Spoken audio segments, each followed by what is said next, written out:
Hello, everybody, and welcome to the Bearded Gear podcast. This is already episode number 7, which is crazy. It does not feel like I've done 6 of these before this, but I'm joined today by my buddy JB, aka Big Red EDC, and he's been on YouTube for quite a while. JB and I met at first through Facebook groups. I think what was the Sharp Spot and is now Edge Addicted is where we kind of got to know each other, and now we're both moderators in there. Or are you an admin in there? I'm an admin.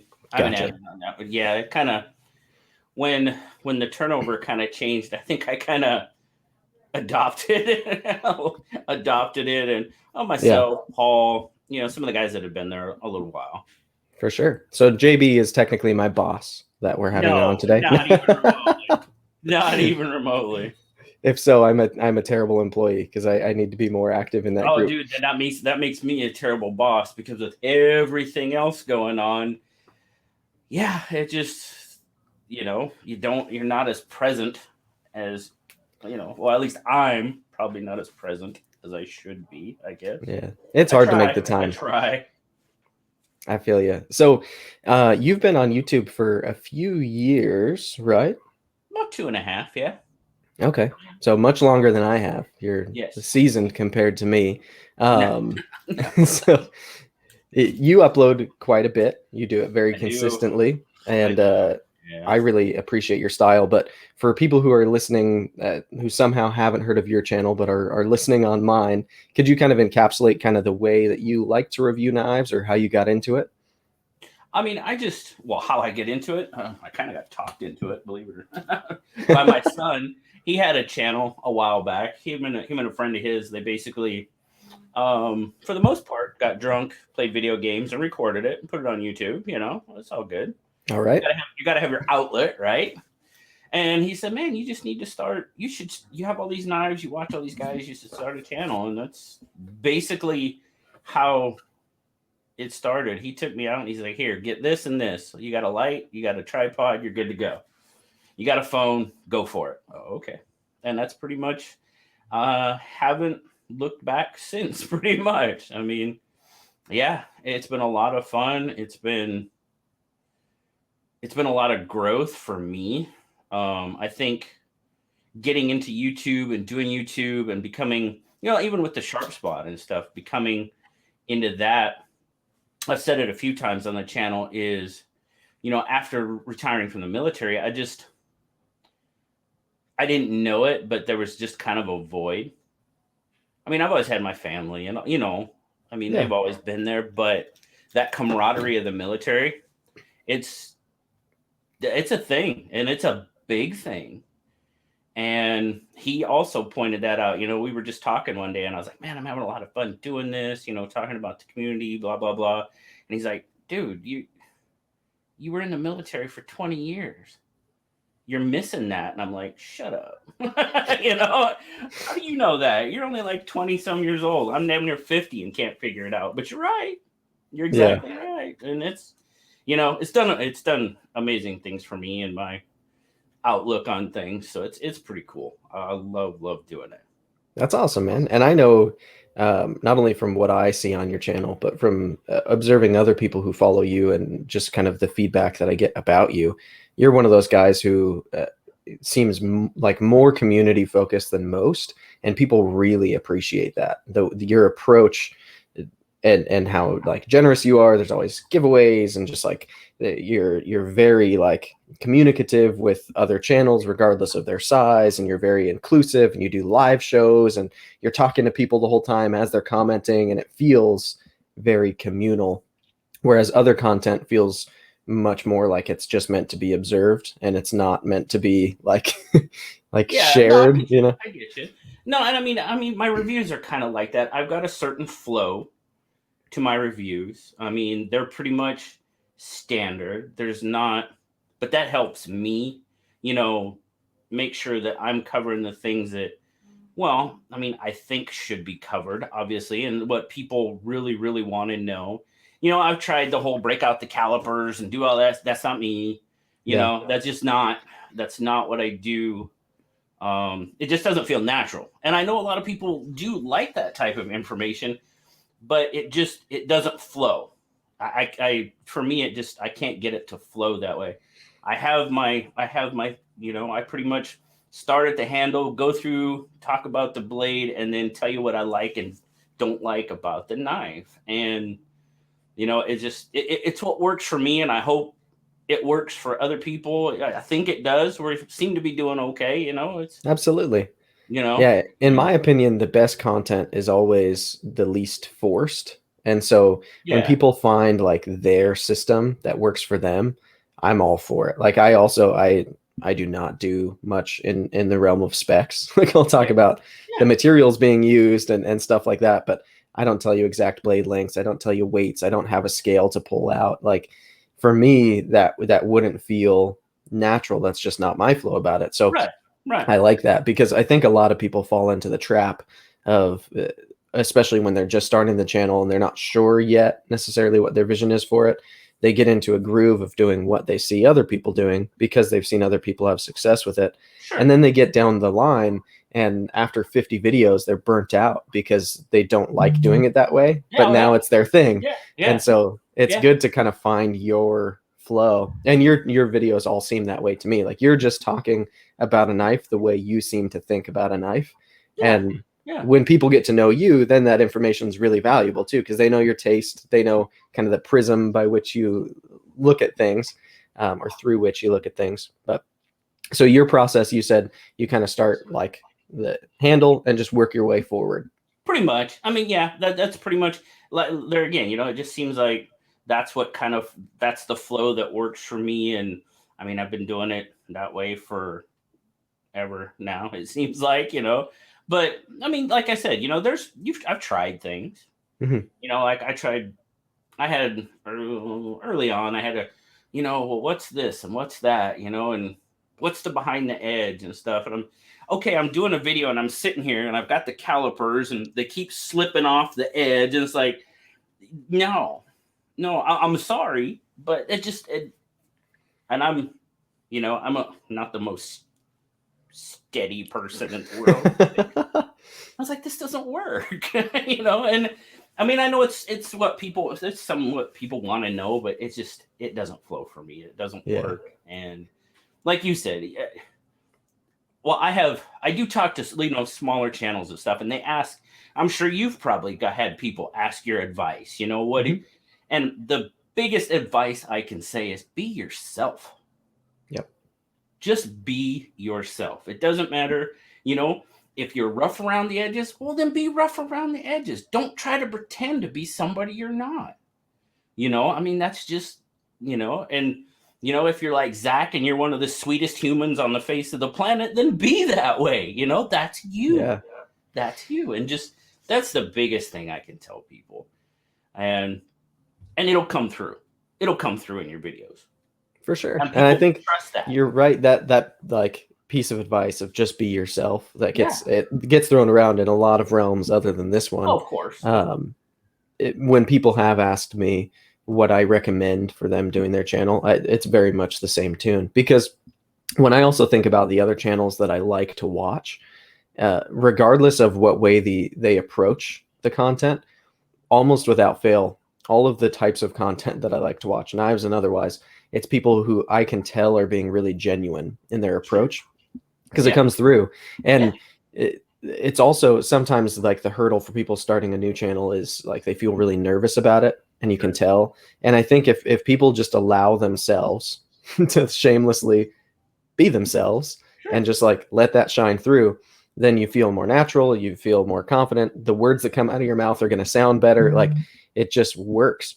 And yeah, I don't know. I think that's a societal kind of issue in general, is people thinking that they need to conform much more than they actually do. Sure. And Sure. not to sound like a shaman, but I think No, no, no, no. I get what you're saying. I get what you're saying, and I mean, yeah, there are certain societal norms that we just kind of naturally fall into, but you know, you don't have to blindly follow. right. Be yourself, be who you are, and it'll it'll come through, and people will like you and respect you much more for it. Yep. And there's a ton of other people who are going to do it the opposite of you because they are the opposite of you. Well, Like you and I not you doing and I are specs. completely different Yeah. in our review styles. I'm the tabletop type of guy, and that because that's what I like. Yeah. You're the face forward guy. This is what I'm showing because that's what you want to do and you want to be like. Completely opposite, but we're pretty much, we're achieving the same goals. Totally. Pretty much. So yeah. Yeah. And if there's some people who don't want to watch the type of review I do of a certain knife, there are quite a few knife channels at this point. Oh, And exactly. like, Oh my goodness. if Yeah. you want to see that behind the edge thickness and you want to like the guy to hold the calipers, there are several channels that will do that, and they'd be uncomfortable doing it my way. And so, yeah, I think in general we should like celebrate that variety because it's good to have a variety of content to watch. And I mean, it's just like, not everybody likes the same type of knife, Right. It's just, and we've got another, well, my version of this, coming out, this Saturday morning, and a bunch of us were talking about the 2020, 2021 releases again. Mm-hmm. And, that's something, I think it was the Wee Thug we were looking at, and That's the Christensen design one, right? I believe so. Yes. I haven't dug too deep into it because, well, Brad just had me laughing too bad about it, but it's got a really huge pivot on it. Yeah. And he was like, "What is that?" And he's like, "Is that thing inflatable?" It was hilarious. I'm giving too much away, but it was funny. And then that's what Peter said, because Peter really liked the way it looked. Mm-hmm. And he's like, "Isn't that just the awesome part about it? Is there's so many different knives out there. There's something for everybody, and you can just because I like something doesn't mean you're gonna like it. In my reviews, I'll tell you what I mean. I had one today. The review I released today probably wasn't the most upbeat or positive review I've done on a knife. It wasn't bad. I didn't sit there and trash a knife. I'm not gonna do that. But it's what I thought. It was my honest opinion. Now, and then I got comments. Oh, I really like that. Right on. If that's what you like, go for it, man. More power to you. Exactly. It was partially serrated. Yeah. See, I'd rather, if I'm gonna have serrations on a blade, I want the whole thing to be serrated, just so I can like a couple of times. Yep. As a gimmick, like part of me is tempted to own one full serrated knife because then like I've got serrations, but like partially serrated, it feels very like late 90s, early 2000s to me. Those are the types of knives I would carry then. I had a fully serrated what was it? Code 4? I think. Oh, the cold steel? Yeah. And I got it. I bought a bunch of knives from somebody, and it was one of them that was in there. And I had it for a little while. I mean, do they have a place? Sure. Not for me. It's just not my thing. But hey, if you want a fully serrated knife, man, go for it. Have a blast. There's plenty of them out there. And I'm not going to fight you for them. Yep. Yeah, I generally won't either. I think if I were to pick like a fully serrated knife to have just so I could like round out my collection and there's a niche that's filled, it would be like some ridiculous Microtech OTF that just like is super murdery to begin with. Oh yeah. Because then it's like, I'm not going to do any real cutting with that knife anyways. What does it matter? It just looks menacing when it pops out, Oh yeah. Now VEF serrations. Oh, those are just mean. And I do kind of, I have what is it? I think I have an M16. Yeah, CRKT. Yeah, that's got some VEF serrations on it that I'm hanging on to that one just because. Because. Hold on. I'm going to close this window real fast because there's a gardener coming by. Oh, no I can hear the mower. Yeah, one second. No worries. Keep the people captivated, Jody. What, do you want me to dance?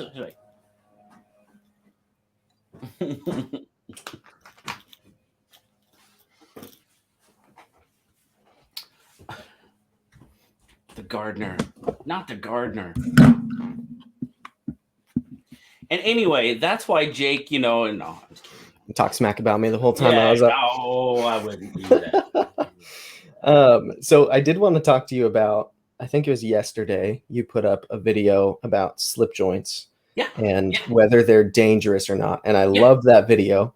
I really appreciated it because I feel like I haven't gone down that same thought process yet. But Mhm. there's been a number of subjects where like I've gotten a number of comments and it's gotten me thinking about why I think these people have flawed logic. And it can be fun to then like stake out your claim of how you actually feel about something. I felt you did a really good job in that video of like people keep commenting that slip joints are dangerous, but your rebuttal was very good as to why you don't think they are. Could you Appreciate that. kind of encapsulate that a little bit and maybe we can kind of discuss, because I just found it really, really interesting. Well, yeah, and like you said, I just off and on, throughout videos, I've gotten comments about, I wouldn't own a slip joint. I don't want it closing on my hand, um, comments about, well, it should have a kick or something like that on it. It was all based on, the video was basically a response to my review of the Appalachian Drifter, the double detamp flipper. It doesn't have a choil. It's not, and I had an unusual, we'll call it, amount of comments about the safety issues or concerns about that knife. And I'm like, okay. And that just kind of spurred me to kind of gather up all these other comments that I've gotten about slip joints and that type of thing, and just kind of, well, okay, obviously this is it's a concern for some people. And I understand that, and if it is a concern about some people, I'm not trying to change their mind. That's not my job. Right. But I'm going to try to give you as much evidence as to why I don't think that they are. And if you agree, great. If you don't, that's fine. There again, it goes back to there's something out there for everybody. I'm never here to change anybody's mind on anything. That's not our job. As YouTubers, I think it's our job to provide information and facts as best we can.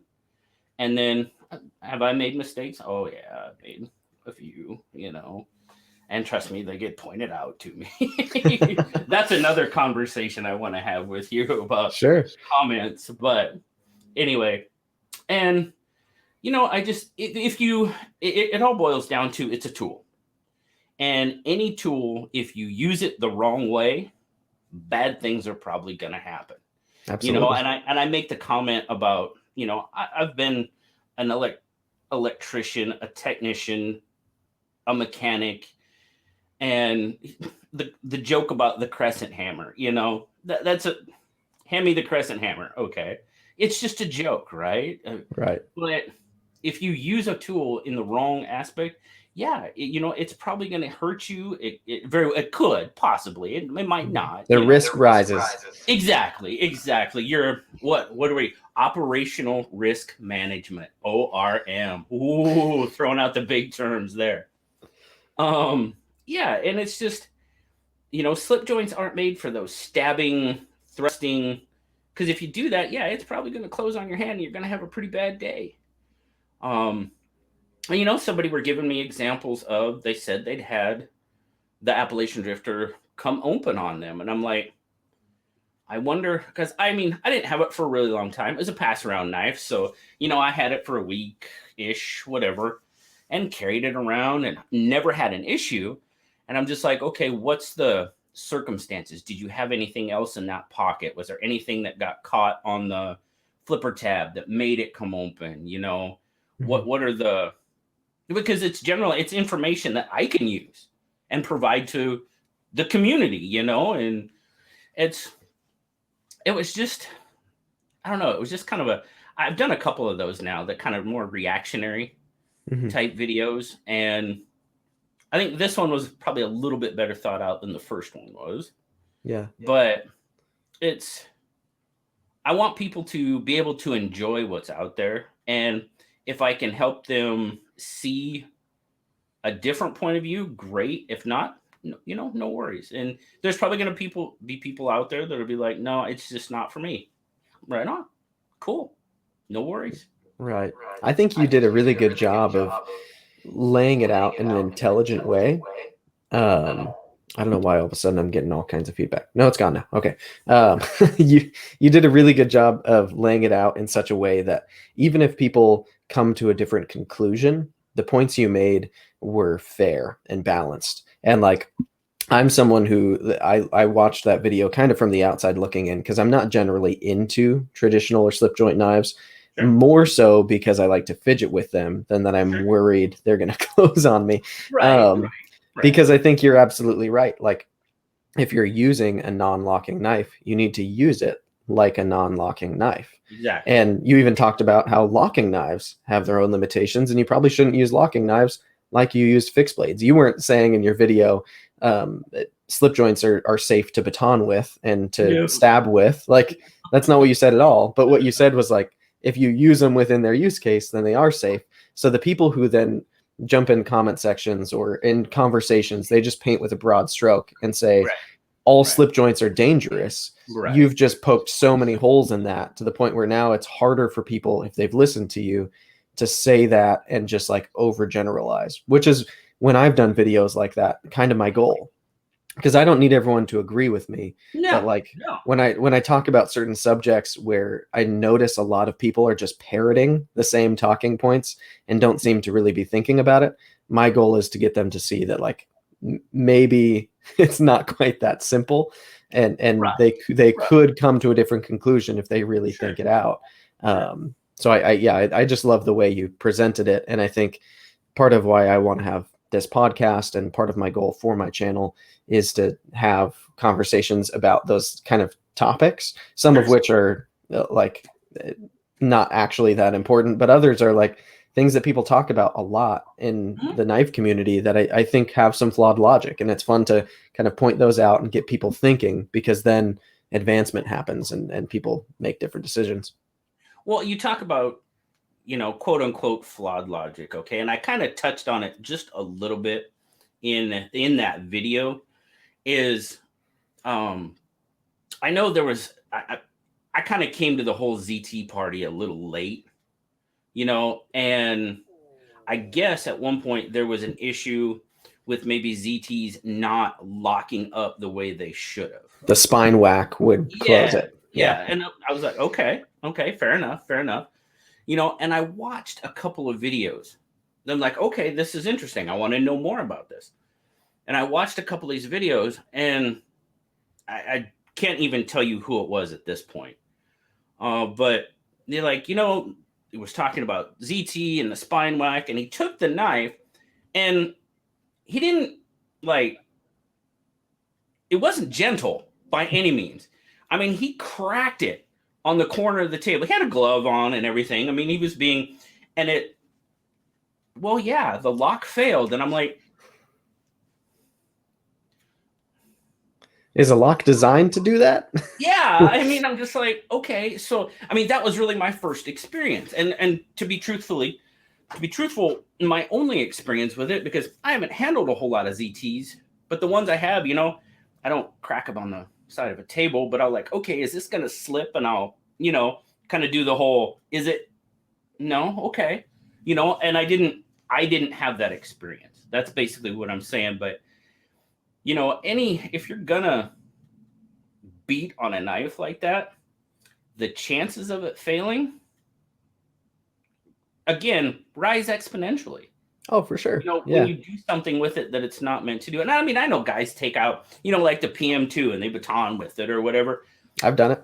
Yeah, exactly. And it proves, okay, the knife will hold up. I get that. And are we going to go out in a day-to-day basis and baton with PM2s? Probably not. That's but it's just that one, I was like, okay, really? All right. Yeah, it failed. Good job. That's all I can say. It's like, okay. But hey, that's there again. That's what he wanted to do. That was the content he wanted to put out. So good on you. Go for it.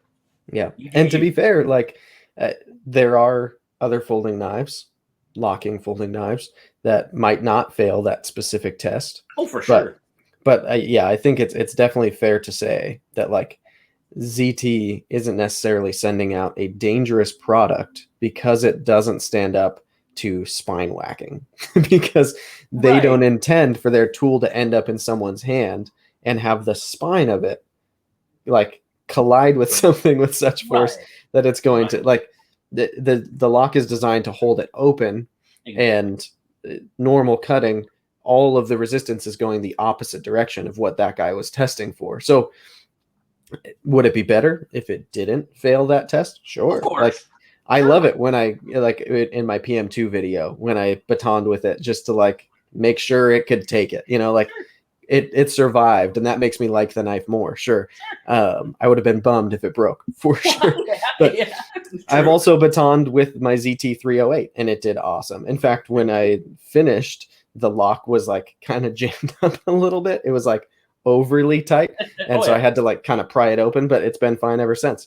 So yeah, I mean, I think that's a perfect example of one of those subjects where people often also look for uh, the like clickbaity like tagline that they can make a video out of. And if it's like ZT locks fail, like tested 5 and they all have this same issue, then all of a sudden it becomes a talking point. That Sure. video blows Sure. up. And Yeah. I get that there's that motivation, but Sure. I'm really hesitant to ever like, I don't know, just really draw a line harshly. Even No. when I've reviewed knives that I really don't like, I think much like you, uh, I've tried to leave it open to like, look, this is my preference, and that's Yeah. why I don't like this. Exactly. Like, Exactly. Whether it's serrated blades or, like me, I'm not big on tantos. I'm just not, that's not my favorite blade style. I'm sure there's many, many people out there that like them. And I'm mhm. not going to say, well, this knife's a tanto. It's a bad knife. Okay. People are going to be like, well, this guy's a moron and move on, Right. But just because I don't like it doesn't mean there's 10,000 people out there that won't run out and buy one because I said it was a tanto and it was like, they're like, oh, dude, it finally came out in a tanto. It's mine. Okay. Go Yeah. for it. And inherently, when you're reviewing something, especially the style that you and I do, where it's not super specs heavy, it's pretty much like it's all going to be laced with our opinions and our preferences Well, I because think that's the it just naturally, I mean, I try not to be overly opinionated on a knife, Mhm. but people, I think, watch our videos because they want to know what we think of the knife. That I know I watch your, okay, what does Jake think about this one? Okay, cool. Or what does Zach think about this one? Okay. And I'll watch, multiple reviews on the same knife, which if you're going to buy a knife, you shouldn't just take my opinion or my view, or you shouldn't just take yours. You should watch many and just see, okay, you know, 5 out of 6 say it's a pretty darn good knife, and the sixth guy says it's okay. He doesn't like Tantos, and it's a Tanto blade. Mhm. Well, I like Tantos, and these other 5 guys, which I'm good. I'm in, or vice versa. Well, these 5 guys say maybe not. That's what you should be doing. Yeah. Yeah, I really like I tend to get a lot of questions. I'm sure you do as well, both in like Instagram messages and YouTube comments and stuff from people who are like trying to ask me whether they should buy something or not. Right. And it's funny because for me, I buy a lot of knives. And when I started buying knives, I looked at the purchase of a knife so differently than I do now. So I have to try to kind of put myself in that headspace a lot of the time when I'm making a recommendation. Because if I'm buying 10 knives this month, that's different than one person who's buying less than 10 knives in the entire year. They want to make sure that they're getting what they get. And they're not into selling and trading. It's like what they get is kind of final. Like, but I really, really like it and appreciate it when someone asks me between a couple of models that are all models I've like highly recommended in the reviews. And I can tell that they're asking because they've watched the reviews. And it's like between this and this, Yep. then which would you recommend? I love that because a lot of the time people will ask me like about knives I've never even reviewed or handled or like Right. I have no idea about, or other times they'll ask me about a whole list of knives and it's like not narrowed down enough. Right. Right. But yeah, I think the people who take the time to watch across a couple of reviews from multiple channels and do that research, that's how I bought knives when I was getting into the hobby. And that's like what I Yeah. recommend as the way to do it. If you're buying a car, that's a big purchase, you want to make sure you do a lot of research. Not everybody buys 10 cars a month. Like Right. most people Right. buy a car every couple of years. So if it's like a big deal for you to be buying this knife, then like don't just watch my video. Don't No. just ask me No. what I think about it passively. Like watch a bunch of reviews, Right. read article, like do whatever you can do to find out whether it's going to fit for you, you know? Oh yeah, and I don't, basically piggybacking on that, like I've had questions like, "Hey, Jake said he mentioned this about a certain knife. Have you seen it? Did you, or what did you think about in your review?" And I'm like, "Yeah, yeah, I'm pretty much on the same page. It was a little sluggish, but it kind of worked its way out, and it Hmm. broke in pretty good. So yeah, if they were asking about action or whatever the case may be, Right. Jake said this. What do you think? And I was like, yeah, that sounds like her. Or if I had a different experience, I'll tell him, hey, mine, it just, I took it apart, I cleaned it up, I oiled it real good, and I just can't, and my definition of a good action might be different than your definition of a good action. Hmm. There again, a lot of people don't like knives that are really, really drop shutty, and I understand that, trust me, I've got the scar tissue to prove it. I'm pretty sure you Yeah. probably do too. And but I like that. I like that aspect of it. It's like you said, you can really tell that, hey, I've watched these reviews, you know, I really, I heard what you said. I heard what Jake said, but I really want, maybe reinforcement of the point. Hmm. Is it really, something to key in on when I'm buying this knife? I'll be like, yeah, it can be. For me, it is. And if it was for Jake, have you watched any more reviews?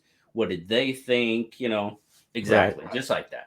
That's one of those positive things too that can come out of comment sections, I think, because Oh yeah, I get a lot of comments on my reviews where people will like say, I loved a knife. I gave it a like flying colors review. I liked the action. I liked the ergos. I liked the way it carried. I liked the way it cut, like all aces, right?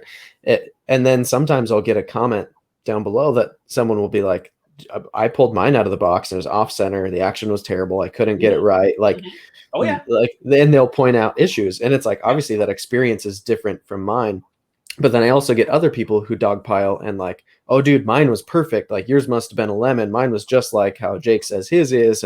And when you get enough people kind of adding their voice into that, then even down below the video you can see what other owners of the knife have talked about, And that's the way and it it's like should be. it's good That's what info. it should be, in my opinion. That's what the comment section is there for. Yeah. It's not for you to tell me, trust me, I appreciate, it's, people, hey, like the video, thanks a lot, trust me. But that comment section should be to share information and build on, what, if you agreed with me or you disagreed with me, let me know. Yep. I mean, and we'll get into the whole comment section. I mean, when you leave a crap knife, yeah, yeah, okay, whatever. You know what I mean? Trust me, Right. you've gotten those comments. Oh yeah. Yeah, I mean, we all have. We put ourselves out on YouTube; it's going to happen. Yep. But those, I'm like, okay, if you think it's a crap knife, why? Tell me. That's what the comments are there for. Hmm. You know, I don't have to agree with me. You don't have to. I don't have to agree with you. You don't have to agree with me. But at least tell me Right. why you think it's that way. And it'll be a much better. It'll be a much better conversation. We can learn from one another. Others can learn from your experience, from my experience. And I mean, I think this is what it's all about, right? The sharing of information.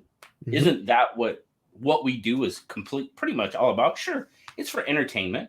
It's to have fun. It's to meet people and talk about things but it's the sharing of information and learning. Yeah, I get a kick out of it when people take the time to leave a comment and then in that comment they like really half-ass it. And like if they do say something as dumb as like bad knife, like you've already taken all of the steps to watch the video. You've clicked that you want to leave a comment, which very few people percentage wise do. Right. And then you're going to waste that moment to not write out like why you think it's bad or lay out any kind of argument. And I can be a little bit, I don't want to say inflammatory, but I can be responsive to people who are difficult in my comment section. Wanting to get to. That was the point I was wanting to get to, because I've seen, well, you have shared some of your remarks, and you know, I don't, you know, 9.5 times out of 10, I'll just be like, you know, okay, thanks for watching, you know, and really in the back of my mind, when you get those comments like that, do you really even think the person really watched the video? Most of the time, no. Yeah, I mean, me too. I mean, comments like that, you know, it's just, but you know, like I said, 9 times out of 10, I'm just like, okay. Or if it's obviously just kind of, because I think sometimes comments get left to try to, you know, it's just people trying to stir the pot. The trolls. Yeah. You know, food for the trolls, right? We say that all the time. And I don't, but today was different. I had one today, and it was about, you know, it was on a review I'd done a while back. It was one of the Wii knives that I reviewed, and the same person left like 3 just comments. It was like something like, Jesus, back up a little bit. Or, oh, what was the one I finally responded to? Oh, your camera's crap. I'm like, and you know, the first one, you know, okay, delete. And then the second one, I was just like, you know, I went to your channel to see exactly how I should be doing this, and there's no content there to teach me what I'm doing wrong. So those of us that can do, and those of us that can't, well, you do this. Right. You know, and I shared that with some people, and they're like, you know, there was some conversation about being kind, and I was like, man, you know, to be perfectly honest with you, I don't need to prove myself on how kind I am. Right. I do stuff for the community over and over and over and over. And every once in a while, that 20 years of being a sailor does come out. You know, I wasn't vulgar. I wasn't, you know, but why? It's just a troll. You know, It's just somebody looking for a reaction. See, I've never been a sailor, so I don't have the same excuse. Yeah. But I just get a huge kick out of it. And I have like rules for myself in the way that I engage in this space, right? I talk about this from time to time. So when I get inflammatory comments, it's one thing if somebody is talking about the subject matter of the video and they're like, I disagree with this point you made about this knife. I think it actually works this way. I love that. And in the comment section, I'll respond to that and try to have a dialogue, because then maybe I can learn, maybe they can learn. Exactly. But when someone leaves a comment like crap camera or your beard is gross or like whatever it is that has nothing to do with the subject matter, those are the ones that I engage with. And I make sure to never hurl like personal insults at a person. No. Right. Because then it just devolves. Right. But if I respond in a snarky way that I find hilarious, I also never come at it from like a charged place of emotion. No, I laugh about it first because I genuinely find it funny. And then I think of a funny, snarky response that like maybe, hopefully my goal will illuminate to the person who's getting that response that maybe they didn't realize what an a-hole they were being, or they didn't realize that they're in a pattern of being an a-hole in people's comment sections and that they should change their ways. Because when, like, if I were to comment something, and I was in a grumpy mood and I was real mad and I just commented something snarky on someone's video just to be a douche. And then I follow that person on Instagram and I see that they screenshotted my comment and their snarky response to it, which is funnier than the a-hole comment I left, then I feel real dumb, right? And I block people's names out so people don't like, I'm not trying to really flame people, but I think it does create a different culture if more channels were to like call people out who are just being idiots in comment sections and not necessarily like publicly shame them or anything, but No, just no, bring it out as like, this is behavior that I'm going to like fight back against. Then well, it it gets changes old. your comment section. It gets old, Yeah. and like I get it. We put ourselves out there. We put ourselves up. We open ourselves up to it. We do. Right. We put ourselves in a public realm, and you're gonna get it. I get it. And like I said, 9 times out of 10, it's okay. Thanks for watching. Or just if it's. I mean, I've had a couple that were, just downright vulgar. Yeah. That's not gonna last. I mean, I don't know what you thought you were going to accomplish. That I was going to let everybody that watches this video see that comment. Because I had one that was bad. It was really bad. And I was like, Mike, why? Why would you say that? It's just like, right. Holy crap. I mean, and no, they're not going to last. You're probably not going to get the response you were hoping for, or if you just did it to do it, well, good on you, whatever. Right. Yeah, see, I don't think I've ever deleted any comments that weren't spam. Like if it's some link from some bot profile, then I'll delete those immediately. But I always either respond in a snarky way to illuminate to the person that they are being a dick, because that's my goal. And I don't need to make it personal. I just need to point out to them that I'm a human being too, and if you want to be a dick to me, then I'm within my rights to be a little bit of a dick back. Like that's how it works. And most of these people wouldn't say that kind of thing in person because they're afraid if they be a dick in person, there's repercussions. So like if you create a low level repercussion where like you just illuminate to them by responding in a funny way that they're a dick, then I think that's healthy. But some of them, if they're like real crazy, I'll just not even respond. I'll just leave it there. And then I find sometimes other people in the comment section will like, whoa, dude, and they'll go to war against this person, which is hilarious to watch. Definitely had that happen too. But yeah, I'm all for, like, genuinely, I appreciate it when people respond with dialogue about the content, even if it's negative, because I want to have those conversations, especially when I've taken a stand on something, like in my Chris Reeve knives videos, where I've talked openly about how I don't like them and I think they're overpriced. And like, I've listed all kinds of things about these knives that I kind of take issue with. Not that I hate the company, or like, I always cross my T's and dot my I's that I don't hate the people there. I just, there's a lot to be said about that subject. But when someone engages with me about that and gives me their opinion and their experience, then I want to hear that. They're allowed to have a different opinion and experience than mine. And I'm happy to give and take with them, because that's what the comment section, like we said, kind of should be for, that dialogue and more information that comes after the video from more people adding their experience. That's, I mean, I do the thing you don't like. I end every video with the, I always say, like, subscribe, and leave me that comment. I love talking to you. I really do. Sure. I really do love talking to people. If for you it's a genuine statement, I don't even dislike it. When I say it, it feels not genuine. So it's fine. No, the whole comment thing is, that's what I, that's what the comments are there for. I do want to talk to you. I want to know what you think. If you agree with me, great. If you disagree with me, great. If you have, if there was something I missed, let me know, because that's just going to make me better. And it's going to make, hopefully, the people that watch my videos, their experience better. And that's, that's the whole goal in this, is, again, the sharing of information and the knowledge base that we want to gather when we're looking at a knife to buy, or whatever the case may be. For sure.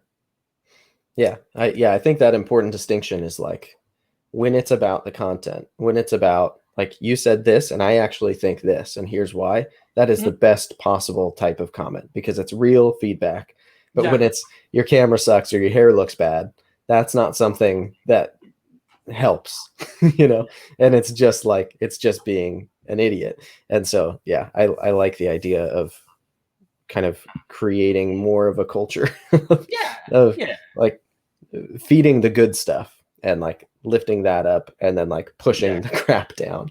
That's Yeah. kind of the way I look at it. And trust me, I like those comments that have, you'll get, I know I've gotten comments where it really has nothing to do with the video, but it's just a fun, somebody will bring up something completely off topic, and then there'll be a whole stream. Giant thread. Yeah. But that's okay too. That's fun. That's, there again, it builds that dialogue. It builds the relationship with your viewer, which I think is extremely important, Mm-hmm. And it's fun. That's the most important part about it, is it's fun. Yeah. And I'm That's sure you also there's quite a few people who regularly comment on almost every video that I put sure. up. And that's always super appreciated because comments do help analytics, and it helps to know that people are appreciating the time you're putting into things. And like, that's all, it's all very good. You can't let it go to your head too much when you get a bunch of them. No. It's not there to feed the ego, but it is definitely appreciated, and to know that people appreciate what we're doing. Mm-hmm. And that's the biggest thing is back again to why I say, leave me that comment, is you really get to see that people appreciate what you're doing, the content you're putting out. And does it help analytics and stuff? Sure, it probably does. To be perfectly honest with you, that's not something that I really dig into a whole lot. Mm-hmm. I'm doing this because I like doing it. I like the interaction with people. That's the best thing for me. The best thing about doing YouTube and doing this channel is the live streams. Yeah. That is the best thing I love about doing this channel, because you get that real, as close to real one-on-one as you're gonna get in this format. Right. And it's a total blast, and it's just a lot of fun for me. I hope it's a lot of fun for everybody else, because that's just, to me, that's number one. That's totally. Yeah, live streaming is something that I keep meaning to start doing more on my channel, but it's hard too, because like Bob the Knife Junkie does Thursday Night Knives.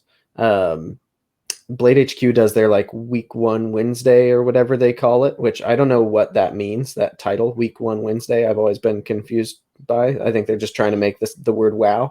But you do Saturday Night Live or Saturday Knife Live. Right. And then, I just feel like there's always people going live. And I want to like pick a day or a night to do it. Maybe I just need to let go of the idea of doing it at a certain time every week, because then I'll just be able to squeeze it in where I can. But I need to start doing it, because the few that I have done, I've done one on YouTube for I did a live unboxing with Wes from the Pocket Perspective, because we both sent each other stuff. And then I did an Instagram live like last week to pick the giveaway winner for the Finch Cimarron. Yep. And I ended up being on it for like, I think it was over 45 minutes. I meant to just like pick a giveaway winner, and then I was like, I'll answer some questions, and then like just kind of ended up hanging out. And it's a blast. It's a lot of fun to respond to what people are saying and just see what comes of it. So I need to do that more. You're the legend in that space now. You just did over 100, right? Yeah. Just did the 100th one. That was pretty cool. I can't believe that. I mean, man, 100 of them. But I'm so glad. And I have my regular, you have your regular crew that's there. I mean, week in, week out. And that's what's so awesome about it, man. It's just, you have, and it's late, I do it at 10 o'clock here on the West Coast, right? Right. But I'm lucky I'm in the same time zone as you, because I can catch it sometimes. But I have loyal East Coasters. They're like, all right, I'm ready. 1 a.m. Yeah. And they're there, man. They are there. How cool is that? That's awesome. I got people in the UK that wake up early. They set their alarm just so they can join in and have fun. And I'm like, that is by far the best part about this whole thing. For sure. It's just so, I never thought anything like this, I never thought it would become this, but it's just so awesome that people are willing to do that. And again, it's just like, I'm just a guy that likes knives, but I try to make things fun and interesting, and we have a blast, and always do a giveaway at the end of the show. I mean, that's always fun, and Yeah. it's a blast. And I hope to continue doing it for as long as absolutely possible. Right. So I know you said you don't have a particular like growth goal. You don't really care about the analytics, which I respect tremendously. That this is genuinely hobby for you and it's for fun and it's for It is. community and all that. Would you say that's been consistent since you started? Was there ever a time where you were like, I want to push for growth, I want to get to a certain number, or has it always just kind of been like, this is just going to be what it's going to be? Oh, I think it's human nature to have, little goals in the back of your mind. Sure. Mm-hmm. That's always, I think that's just kind of natural. Like, yeah, I kind of wanted to hit 1,000, before I had been doing it for a year, because my growth had never been, your growth has been pretty darn good. You've only been doing it for what, less than a year. And man, you screamed past me as far as subscribers and stuff. I mean, you're doing something that people like, and that's awesome.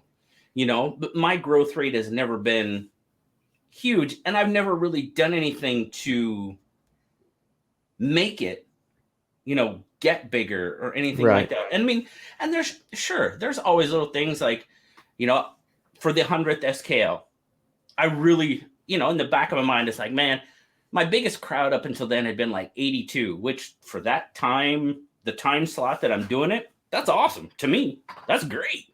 Yep. And I was in the back of my mind, I was like, man, it'd be really cool to hit 100 for 100. You know what I mean? That would be pretty cool. And we did. I think I ended up with like 113 or 115 that night. That was awesome. Sure, there's always little goals and little, but is it something that drives the channel? No, not even remotely. I'm just having fun with what I'm doing, and if it grows, it grows. If it doesn't, well, okay. You always, and as a kind of back to being a human being, you want to be successful in anything you do, right? Of course. I think that's just a natural. And hey, trust me, where I am right now, as far as I'm concerned, I'm successful. I never thought it would go this far, and 100 live streams and stuff. I'm way more successful, if you want to call it that, than I ever thought I would be. And, I got knife companies that are just, hey man, you want to check out this knife? I mean, again, how cool is that? You got knife companies that are just like saying, hey, why don't you put this one on the channel? Tell us what you think. Okay. Right. Yeah, I'm way more successful than I ever thought it would be, and I'm good with wherever we go from here. You know what I mean? That's awesome, man. And I like your mentality is like, growth is good. I like growth. I welcome growth. I want growth. That's all honest and real. But that you still make the content you want to make. I think this is a conversation I end up having with quite a few other content creators. Like for me, I'm very growth focused. Like it especially now that I'm kind of treating YouTube like a job, and it's like my actual side hustle. Like I have to put a lot of work and focus and dedication into it. And so growth is what I kind of expect from that process. But it's also like this weird detachment where I don't make the content that I think will cause the most growth. I make the content I want to make, and I make it enough of it often enough, and try to be captivating enough that growth will come from it. Yeah. But it's not like, I don't know, I have this resistance toward like, I'm going to get this brand new knife that I'm actually not interested in just because I know it'll get a lot of views. Like, I don't want to, that's not my style. I want to still stay true to making the videos I want to make. I just want to make them well and make a lot of them. And so I think it's good to admit that, like, probably everybody who has a YouTube channel wants to see their numbers increase, whether they're doing it for money, whether they're doing it just for fun. Like, there's a satisfaction that comes from a good response and more people wanting to watch. And that's why we put videos out. We want people to watch them. Exactly. I mean, if we didn't want people to watch them, we probably wouldn't do it. You'd have a library on your desktop of like your little diary entries that would be just for you. That's not, we're uploading them publicly. That's the point. Basically, yeah, that's exactly what we're doing. And no, it's never been something that's been really, focused on. And it's funny. I've actually had a couple people ask me, and it wasn't really knife related. It was actually a couple of. I have a friend who's an artist, and he was like, man, I'd kind of like to get my art out there a little bit more. And he was talking about using YouTube because he's heard me talk about it. I monetized my channel. Mhm. I started channel memberships. I did that to offset the shipping costs that I incur. And I had, you wouldn't believe, and I don't know if it's happened to you or not, but I had a lot of people, man, you need to start a Patreon. Man, you need to do this. Man, you need to do that. We're behind you. We'll back you. And I'm like, really? It's like, okay. And then after, I didn't for a long time. And then I'm like, well, you know, the shipping piles up. I want to put content out there for people. So content costs money. Mhm. It does. And if people are willing to help that happen, okay. And then, but my buddy, he was asking me, he was basically asking about getting into YouTube to make money. I'm like, bro, nah, no, that's not how it works. It's going to be a long road before you're profitable on that one. Oh, I mean, the people that really do, I mean, there are people that do YouTube for a living. They've also got, millions of subscribers, and I think it doesn't come from YouTube. I mean, a portion of it does, but it's everything else outside, the endorsements, the paid promotions and all that. That's where those people, actually make money. And if you are trying to get to that point, like you said, you're trying to you basically treat it as your job now. And Mhm. trust me, dude, if I could make a living doing this, I would in a heartbeat. Of course. Because I love doing it. Yep. If you do a job you love, you'll never work a day in your life. If I could, I most certainly would. That's not really real, at least right now, and I don't really want that. That's not that's not the goal. But I just told him, I was like, bro, sorry, man. I mean, maybe he would be. Maybe he would be one of those people that his artwork would take off. But I told him, if you really want to get your art, I told him this is what you need to do, and he was talking about selling his artwork on YouTube. And I was like, okay, well, maybe you want to make videos of doing your paintings, doing your artwork, and then have an Etsy store or something like that you can refer to. Because I mean, I'm not really, I mean, yeah, I guess you can probably, I've never really looked into it, deeply about actually selling stuff via YouTube. I know people do like merch and stuff like that, Yeah, I feel like but it always ends up linking to some yeah, other site. yeah, I think so too. And that's kind of what I was telling him. And he's like, oh, okay. So, whether he does it or not, that's up to him. He's got to make that decision. But I was Right. trying to help him see and understand the relationship. And, if, I don't want to discourage him. Not at all. That's not my goal. That's not my point. I Right. definitely don't want to do that. But I want to let him know that You don't want to tell them it's going to be easy either. no, no. So I know you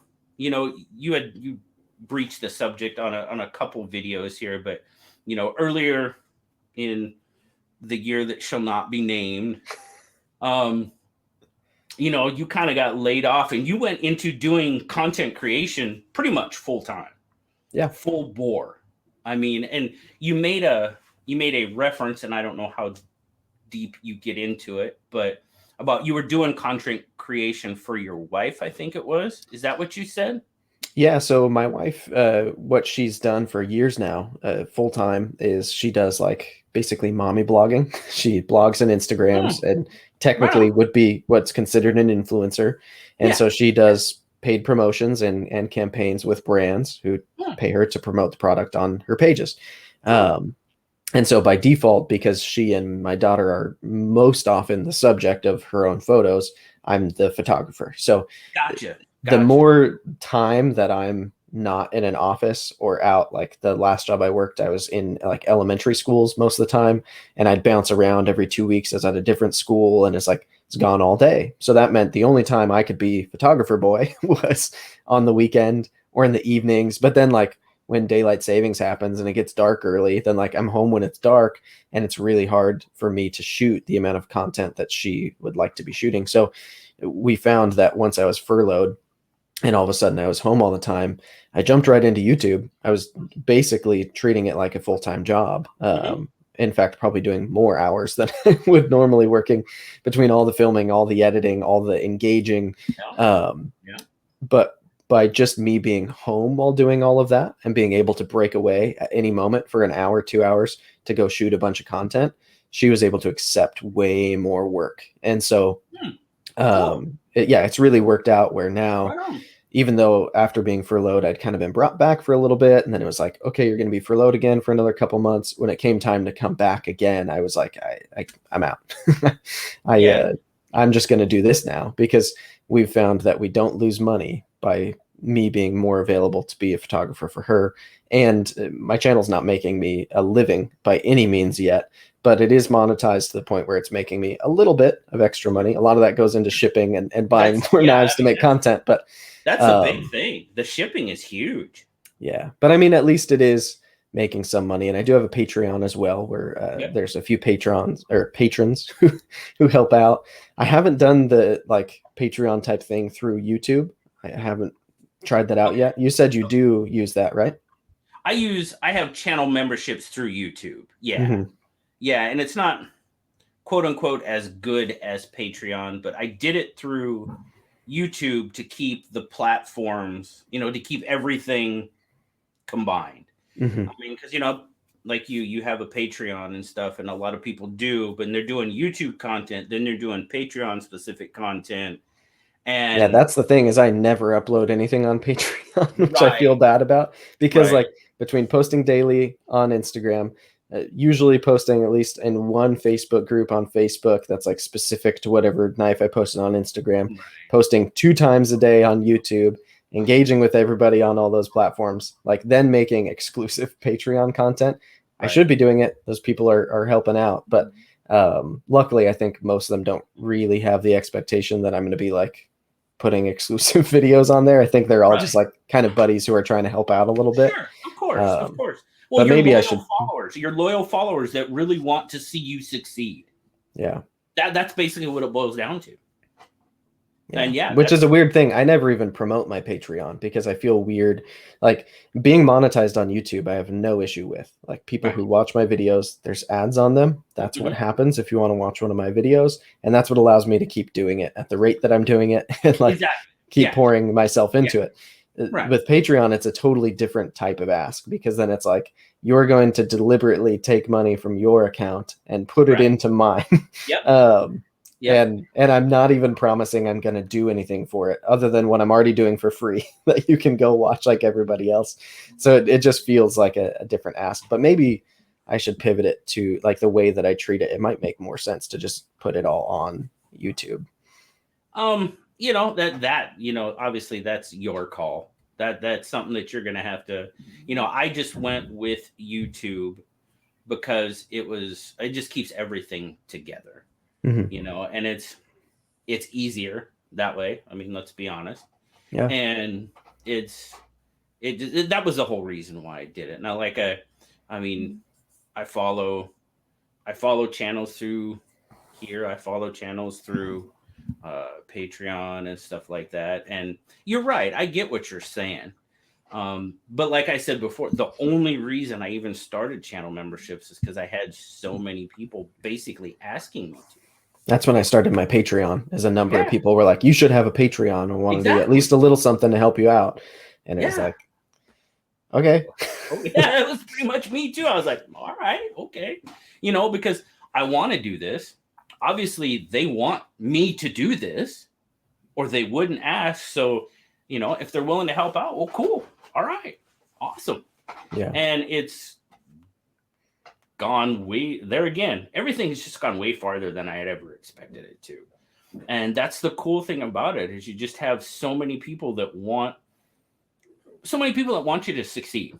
I mean, that's basically what it boils down to. They like you, they like what you stand for, they like what you do, and they just want to see you succeed. And that's awesome. That's so cool.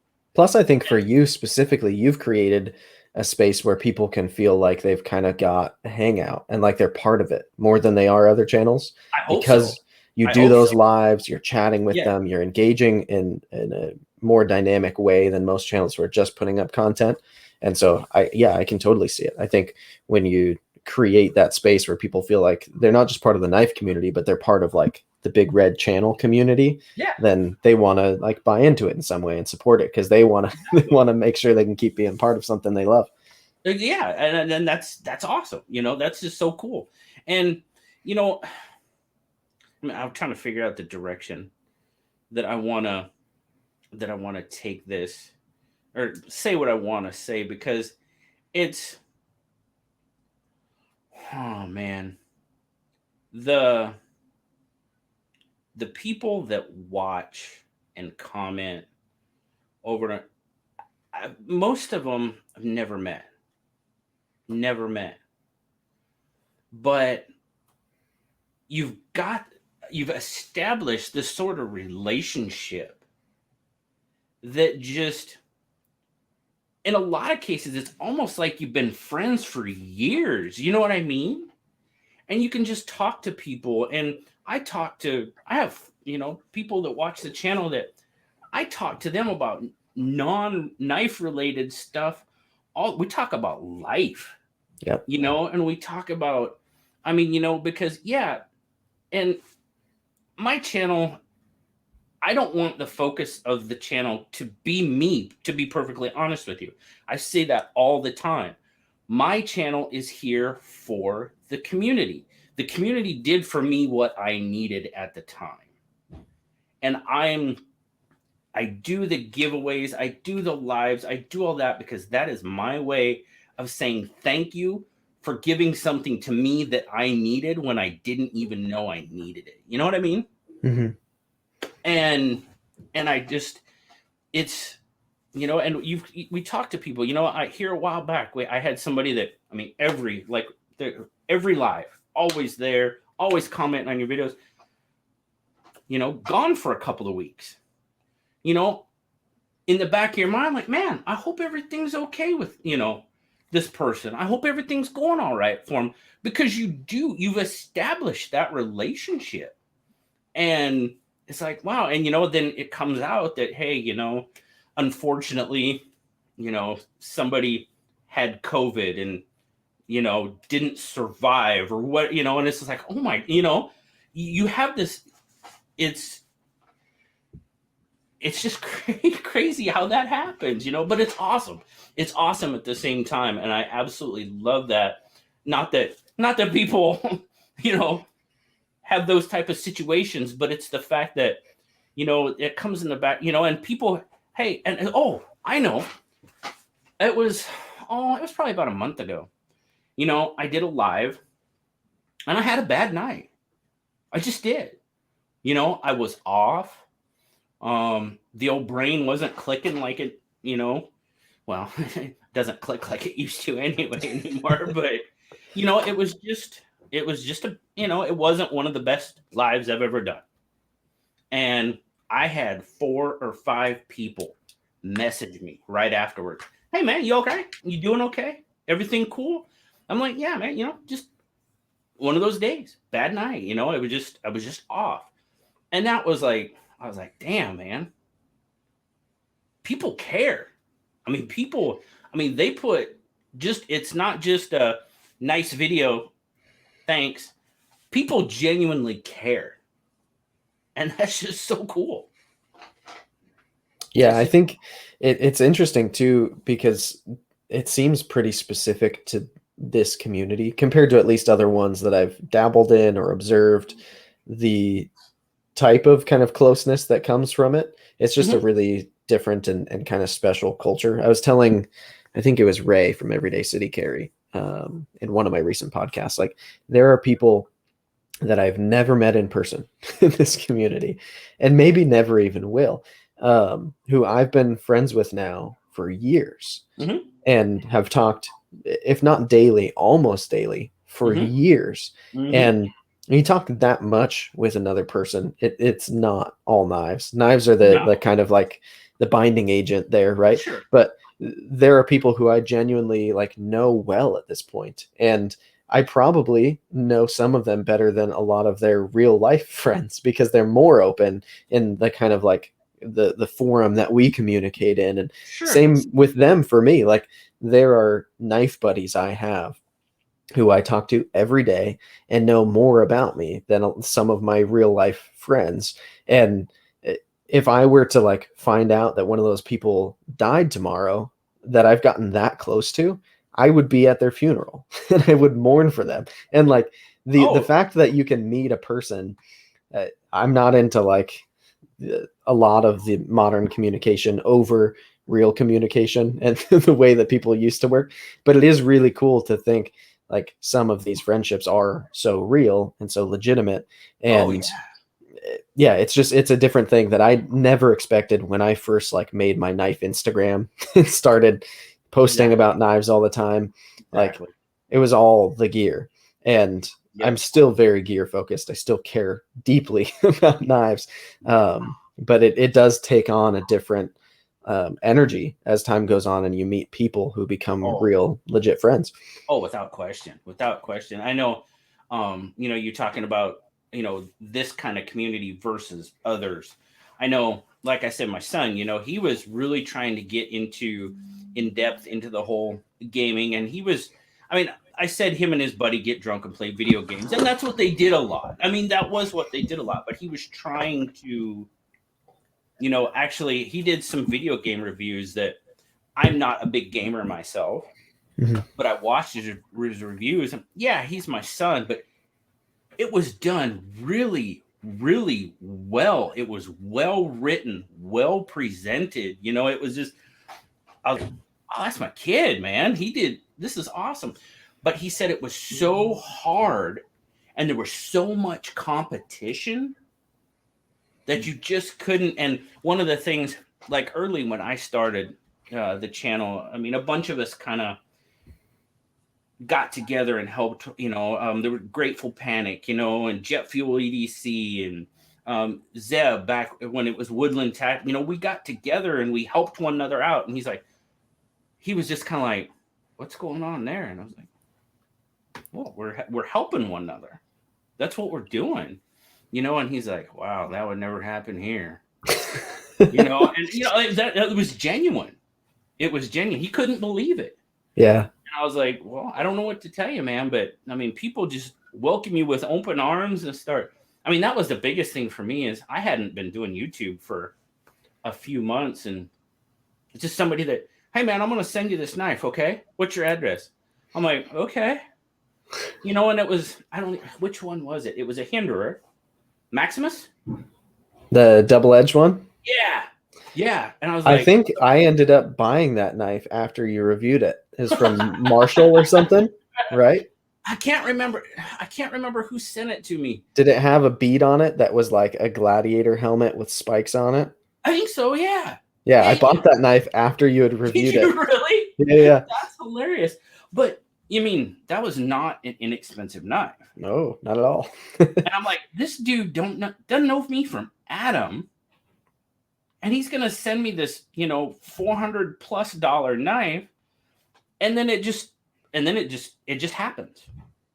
People are like, hey, and I recently had a conversation with somebody, about that. Hey, this guy wants to send me this knife, and I was like, I don't know how comfortable I am, because that's someone else's property. And if they send it to me and it gets lost in the mail, and I was like, oh, trust me, dude, I've sent knives back and I didn't hear from them. And, the person that I sent it back to, and I'm like, hey, did you get this yet? And they're like, no. And I'm like, oh, okay. And it's just like, but I get it, it's someone else's property and you want to take care of it and respect it. And, You definitely don't want to lose it because you definitely don't want to, have to replace it. I'm so much more diligent about ensuring and tracking Mm-hmm. loaners that I'm sending to and from people. Like Oh, than yeah. my own knives without fail. I hardly even look at tracking for my own packages anymore, especially because I'm getting them all the time. Yeah. But Yeah. when it's stuff that I've sent back to an owner and I'm the Oh, one who paid the insurance, it's like yeah. I am making sure that gets there. Oh, yeah. Yeah, because, I mean, trust me, I've had that pucker factor a couple of times. It's like, Yeah.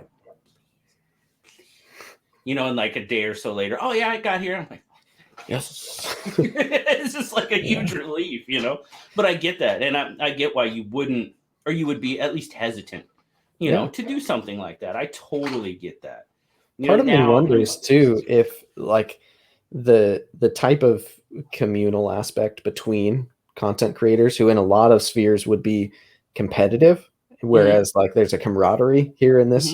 I wonder if part of it is the size. I hope it's not, because there aren't no knife review channels, but there's not that many, all things considered, when you compare it to like fitness channels or gaming channels so I hope that that's a thing that is truly because of the community that it is, and isn't so much because it's like the size is still small, so everybody's happy to help each other out because it doesn't really feel that competitive.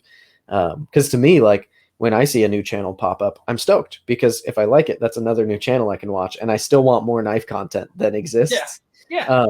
And so it's like it's great for me when that stuff comes up, and I want to help those people because them getting subscribers doesn't mean that mine, like they're not taking mine away from me. No, no, not at it's all. not the way that works. No, and you know what? If it does, good, because then that means I gave somebody, I helped somebody find something that they really like. If they find this channel to be the best channel out there, and they basically quit watching me, they found something that they really liked. Sure. And there again, that's kind of the goal of it all. I mean, that was the whole reason why I started, that whole channel chat thing. That was the whole reason. That was my whole thought process behind it.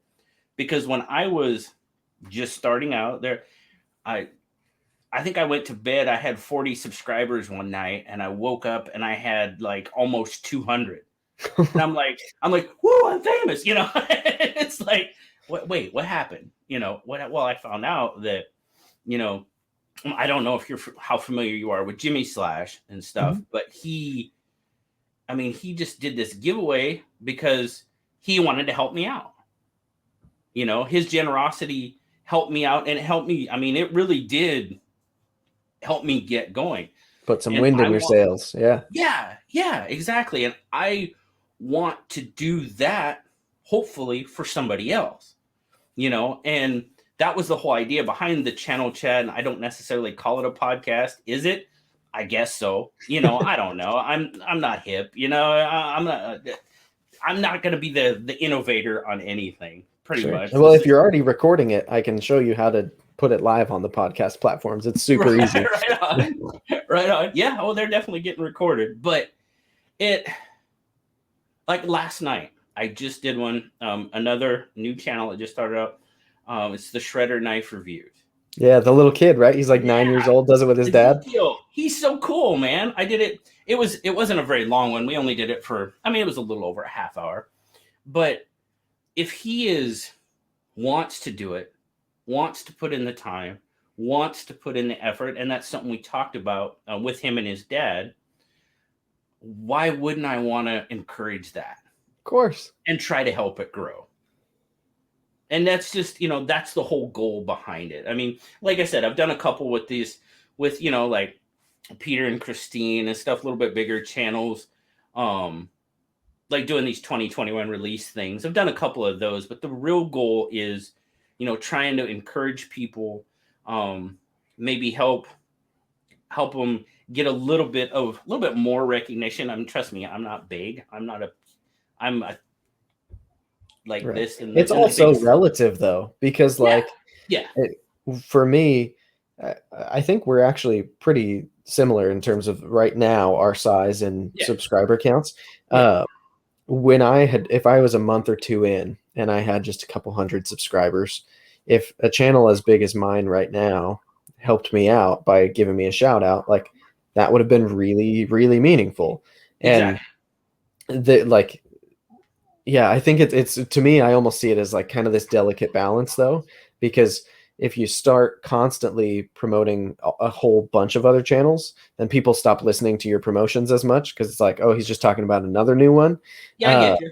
I get but you. I think the way that you do it, where you make it conversational, it's kind of part of your thing, and your channel's already so communal, like that feels like the vibe of what you do already. You're having these conversations, and Mhm. you're just inviting new people to the conversation, which is Exactly. interesting because they're new. And so I like the way that you're I plating like the that. way you put that. I like the way you put that because I'm not sure I could have put it, but that's exactly the thought. You're just inviting more people to the conversation and to the community. And then Yeah, I want to be welcoming. I mean, especially with somebody like a 9-year-old, that really, will he do it for 6 months and then not do it anymore? Maybe, maybe, he's right, not okay. I mean, I was 9 once too. My attention span was about that big, right. but you never know. He could become the next Nick Shabazz. I don't know. Yeah, I hope he does because that's absolutely. if he's that into it and that's what he wants to do, then great. And like I said, why wouldn't I want to help something like that grow and Yeah, encourage it? And I just packed him up. As a matter of fact, I just packed him up a whole bunch of knives and sent them to him today. And I was like, take them. They were. I mean, I've got a bunch of like older, like lower level, we'll call them fixed blades, and stuff like that. And that's what we kind of were talking about in that in our conversation. I was like, man, I got some knives here. If you want to just have fun with them, I'll send them to you. You have all the fun. I beat them, destroy them, whatever. But if you want to have fun, Dad says it's cool, go for it. And that's what I did. I packed him up a whole bunch of knives and sent them to him. And I hope he has fun with them because that's the main thing, right? Having fun. right. It's awesome. I mean, I don't remember everything about being 9. That Well, memory is not no, that crisp. no. But I do. I remember who I was at 9 years old, Sure. and I think if I was in that kid's shoes, if YouTube was a thing, and if I had like a dad who was encouraging me to be like doing what that kid is doing, I think it's awesome. And if there was a person like you who then was like this knife reviewer who'd been doing it for a long time and like has what relatively is a very big following compared to what Ezekiel has right now, and then you're sending him not like that's formative. At least it would be for me. Like if I Well, was that if that would have age, happened to me, that probably would have been one of the best things to happen to me at the time, yeah, it's better than Christmas for sure. Like you will Yeah, remember that for yeah. a very long time, and I I hope he think it's does, great. and I'm not doing it. I'm not doing it to be because that was one of the other comments I had, where uh, I had not too long ago. I talk about the community a lot because Mhm. it means a lot to me. And back to those comments, I got one and I was like, it was something like, "What have you ever done for the community?" And I was like, okay, delete, because obviously you've never watched the channel, Right, you have no clue on who I am, and my channel is more about the community than I want it to be more about the community than about me or anything related. That's just not the community is the goal, and right. making like you said with the lives. Like I said, that's why that's the best part of it. Yeah. Plus, I think genuinely a big part of helping the community isn't necessarily like donating money to it or like No, it's being a contributor to it who's like a positive right, influence in the space and right, who's like welcoming and generous and cool and like the more people that just act that way the better it is. And so when you have conversations about the community and you talk about somebody who needs help or somebody who's doing something really cool and you're shouting them out or like all of that stuff is contributing to the community. It's not like, exactly, oh well, exactly. I've donated over the last year over Yeah, $1,000 to no, various no, like no, no, no, no, no one no, wants any of that. no, no, no. And that's like, like Zach with his do something kind for someone.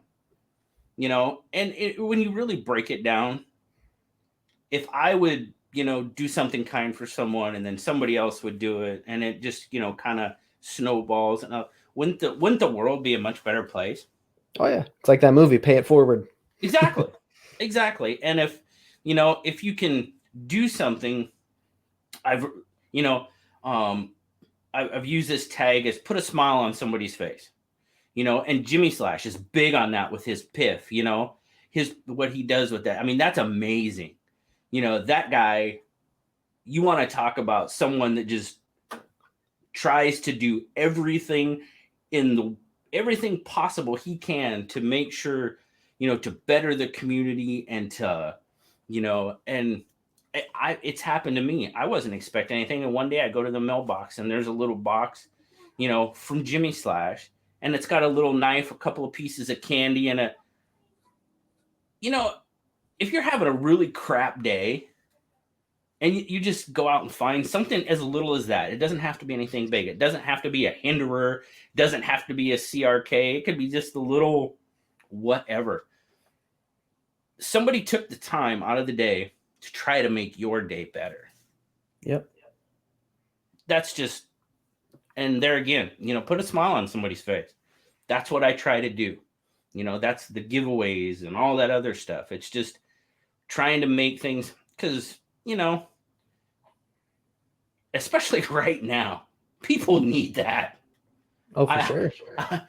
Because, we're going kind of through some unprecedented times here, and it's just, some really nasty things are happening to some really good people.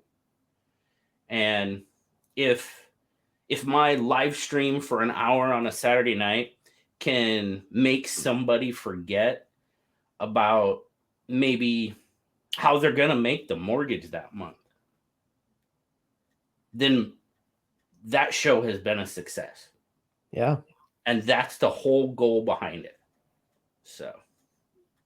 Yeah, I dig that. I think you're right. People need an outlet. People need a break. People need, they need kind of an escape sometimes.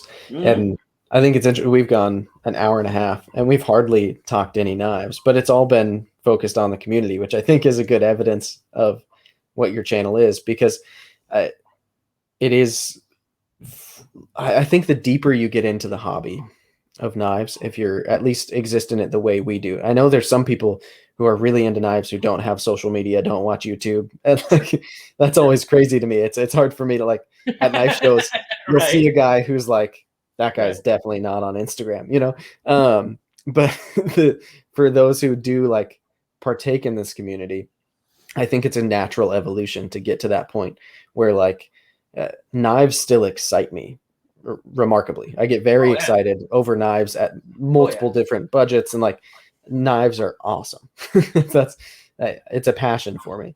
But it also gets to a point where like you've kind of seen all the knives after a while, what knives are out there, kind of what to expect from knives, and there's less like mystery to the knives themselves. And then at least for me, that's when like kind of the transformation happened to where it was like, all right, now I'm still here for the knives, but what like keeps me engaged is the people. Yeah. And, without a doubt. Without a doubt. I mean, okay. It's a knife channel. There you go. There's one. We got to get that in there so people are like, they didn't talk about knives. No.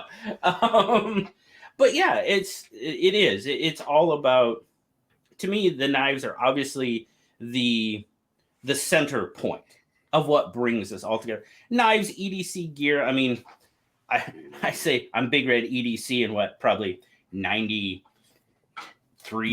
of the content on my channel is knives. Well, okay. Yeah, I'm bearded gear, and it's like 98% of my videos are knives. Exactly. I mean, this is kind of how it works out, Right. But it's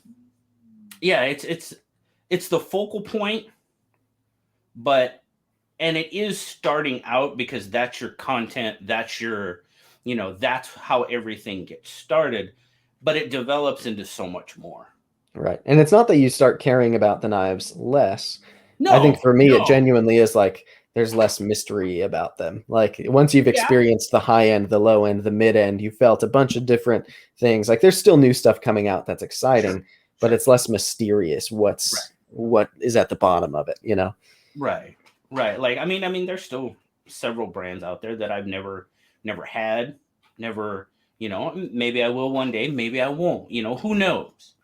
Who knows? But like you said, there's always new stuff coming out. I mean, like Civivi, they dump 20 knives on us at a time, Right. and you got to wade through them and everything. But that's kind of cool too, Hmm. because at the heart, I'm a knife guy and I want to see them, right? Yeah.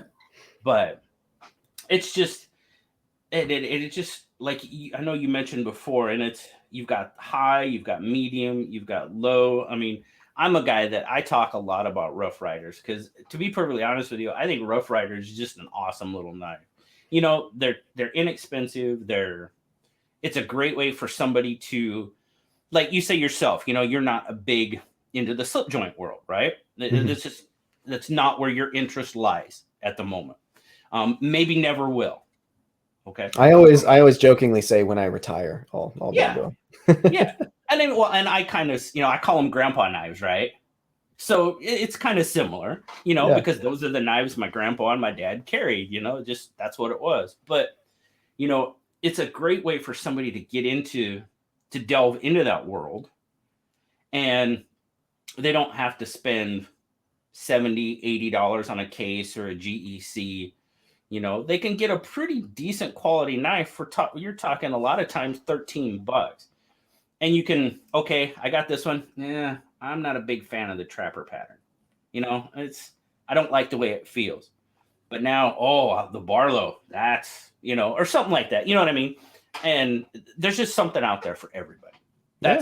That's the big thing about it. And that's the awesome part about it. And I don't care if you never want to spend more than $20 on a knife, I'll be happy to tell you all the $20 knives you can buy. Hmm.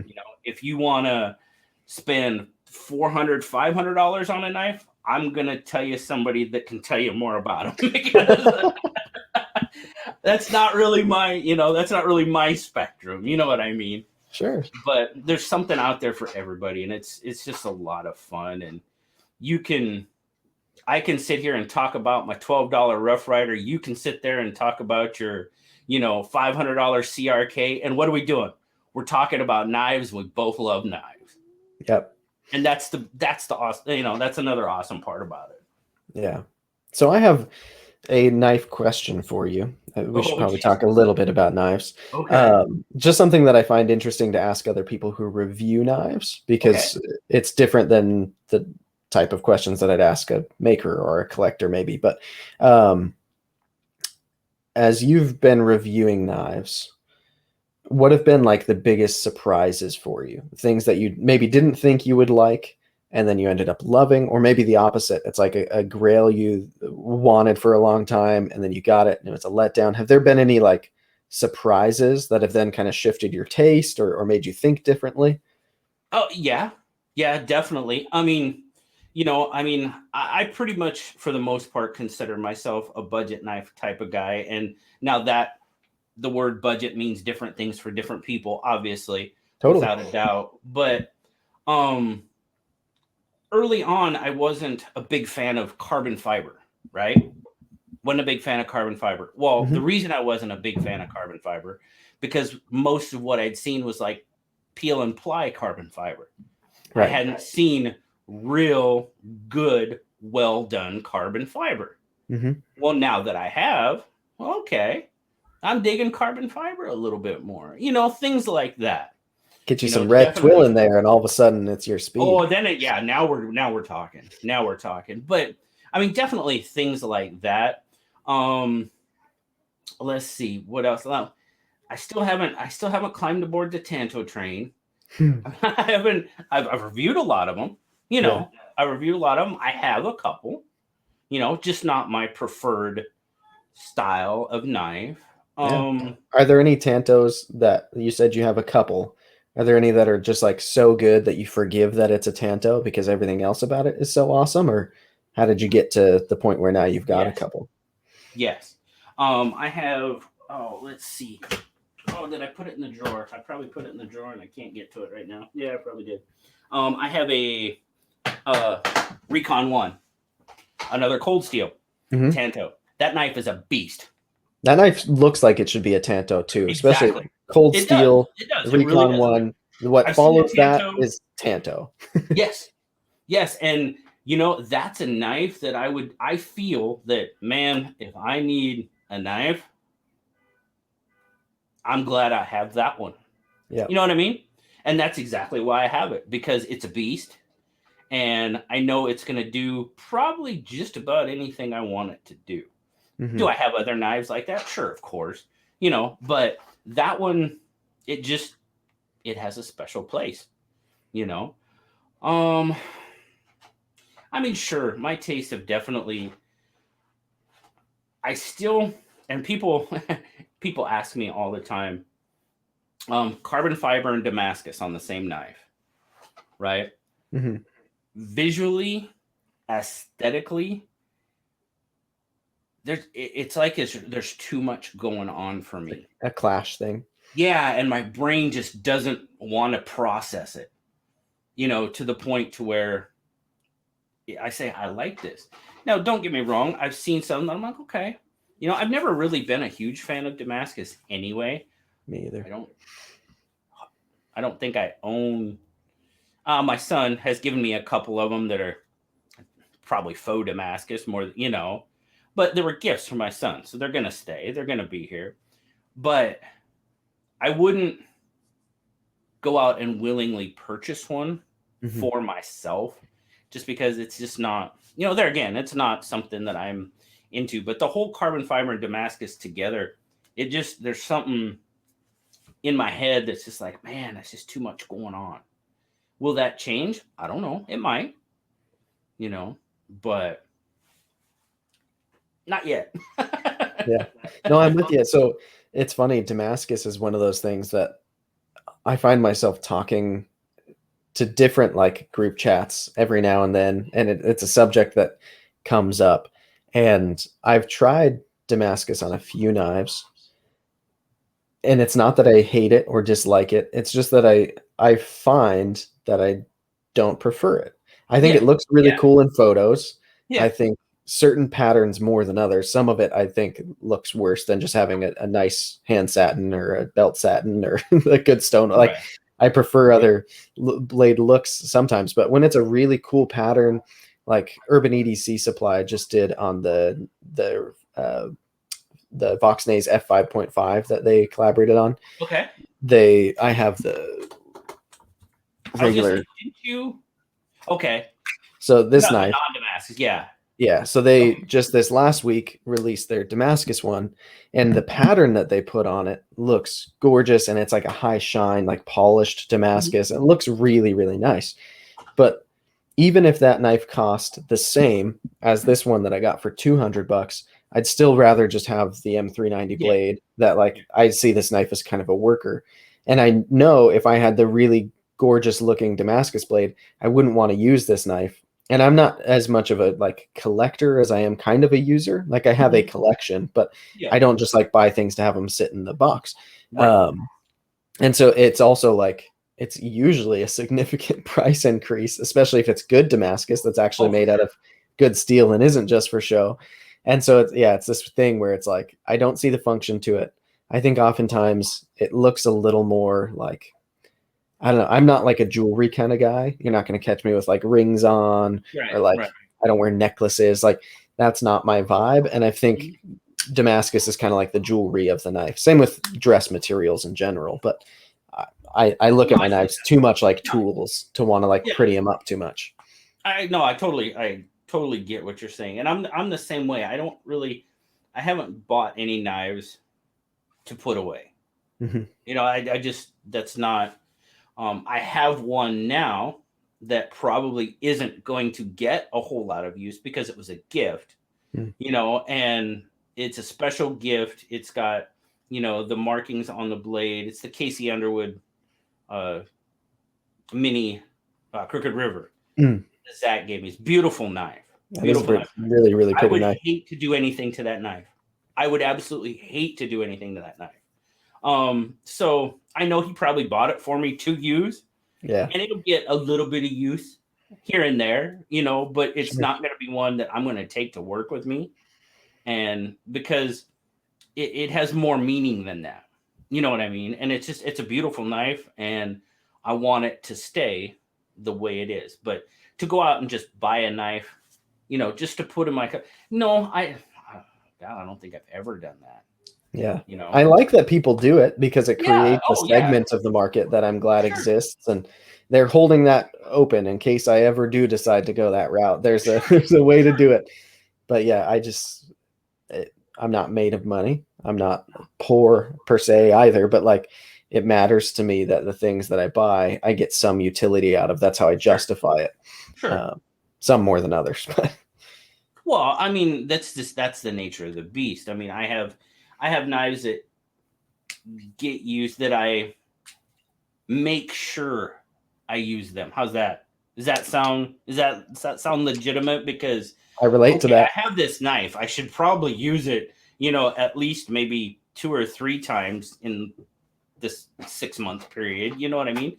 But I think that's just the nature of the business. We have so many knives coming in and going out, and you have to look at a knife to review a knife. So, being a part of the pass around group or people send you knives to look at, you're going to focus on that knife more than you're going to focus on a knife that you have in your collection, probably. And Oh it's yeah. it's just the nature of what we do. And okay, well, I got to make sure I use this one, so at least I make sure it's not, you know, go break them out every once in a while. Okay, the D2 still looks good or whatever. The O1, those, you know, carbon steel blades that have a tendency to, although I don't have an issue with that here. I'm Right. surprised as much rain and in the Pacific Northwest, never had an issue with any carbon steel rusting here. Yeah. So, but you have to, there's a few that you just have to make a point to use them. Right. Yeah, I find myself looking at my knife cases longingly sometimes because I'm always carrying stuff that I'm working on reviewing. And Sure. oftentimes, sometimes it's my newest stuff, and other times it's loaners. And I don't generally review things that I'm not excited about. So I'm never like bummed about the knife that's in my pocket. But Right. when I look at my Arius sitting there, and it's like, I haven't carried my Arius in 3 weeks, and that's my favorite knife. And it Yeah. cost me $600, and it's just sitting Right. there. I feel bad about it. And then I've got a case full of knives that it's like, ooh, I feel bad that you're just sitting there, but that's kind of the nature of that. That's like the double-edged sword of the blessing that It it is. is to have such It a is. plethora of new knives to constantly be going through. That you mentioned Chris Reeves, and to that point, I never really. I mean, man, I don't know. Well, I kind of say like the Benchmade 940. I kind of say that was like my first kind of sort of grail, Hmm. because that was really one of the first more expensive knives. I was like, man, I really like that. I really would like to have one of those days, and finally got one, right? Although I got a comment on that one time that says, anyway, we're not going to talk about that. Anyway, we're done with that. We're done with that. Anyway, but, you know, and I got it. I love the knife. And that had been the most I'd spent on a knife my whole life. What are they? 170-ish bucks? Yeah, Right for around the there. the green Yeah. one with S30V.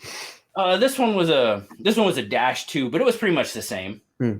They were pretty much the same. And um I was like, okay. And I, watching reviews, people talking about the more expensive knives, the CRKs. Somebody sent me a small one and somebody sent me a large one. Here, man, check them out. And I checked them out. I love the knife. I like the knife. I like it. It was a small Sabenza. I like it. Cool. And I really decided, I was like, I don't know. I just thought it was, I guess, for lack of a better term, the right thing to do if I was going to be reviewing knives, to maybe have a more expensive knife in my collection. And that's honestly, when I look back on it, it's probably the wrong thing and the Hmm. wrong way to think about it, seriously, because I'm, if that's not me, that's not me, and back to what we said, be yourself, be who you are. Yeah. would I ever probably choose to go out and spend that much on a knife again? Probably not. Honestly, I mean, whether it's upbringing, whether it's just me, my head, whatever, that's not, that's just not me. And I still like the knife. I still have the knife. That's one of those that I was like, man, I should probably use that. I have it, and Yeah. But it just, I don't know. It's just probably not something I'll ever, at least right now, It's not the maybe realm you plan to play in. exactly. Yeah. Exactly. So That's not my, like you said, it's not my playground. yeah, when I started like this side of collecting, where I have the Instagram, I'm making content about knives, I'm like in it, right? Not just carrying knives because they're tool factor, but like into the hobby. My rule at first was I couldn't spend more on a knife than I could buy a decent firearm for. Because to me, and like growing up with a dad who had like an impressive gun collection and I was really into shooting and all that, it was like the idea of buying a knife, which is so simple compared to a firearm in Right. terms of what goes into it. It was like, Right. that doesn't make any sense. It's like spending $10,000 on a bicycle when you can buy a good used car for $10,000. Sure. Seems crazy, right? But Yeah. the deeper you get into cycling, you start to, the value equation changes in your mind. Sure. And those little differences that you Of get by course. spending more mean more. And so, yeah, I remember the sensation of buying the first Arius that I bought. And it was like $575, bought it new from USA Made Blade. And it was like, I just deliberately broke my rule. I could get an objectively good firearm for the amount of money that I spent on that. Now, with firearm sales being what they are in California, you can't. Everything's marked up crazy. So I'm within my rule again, by default. But The yeah, rules have changed. yeah, but I still like. I've talked about it with a few people. I don't find myself wanting to like get into custom folders yet, and like that upper echelon. I still play in the like nice production, like maybe low levels of production, like not very many units produced, but production knives.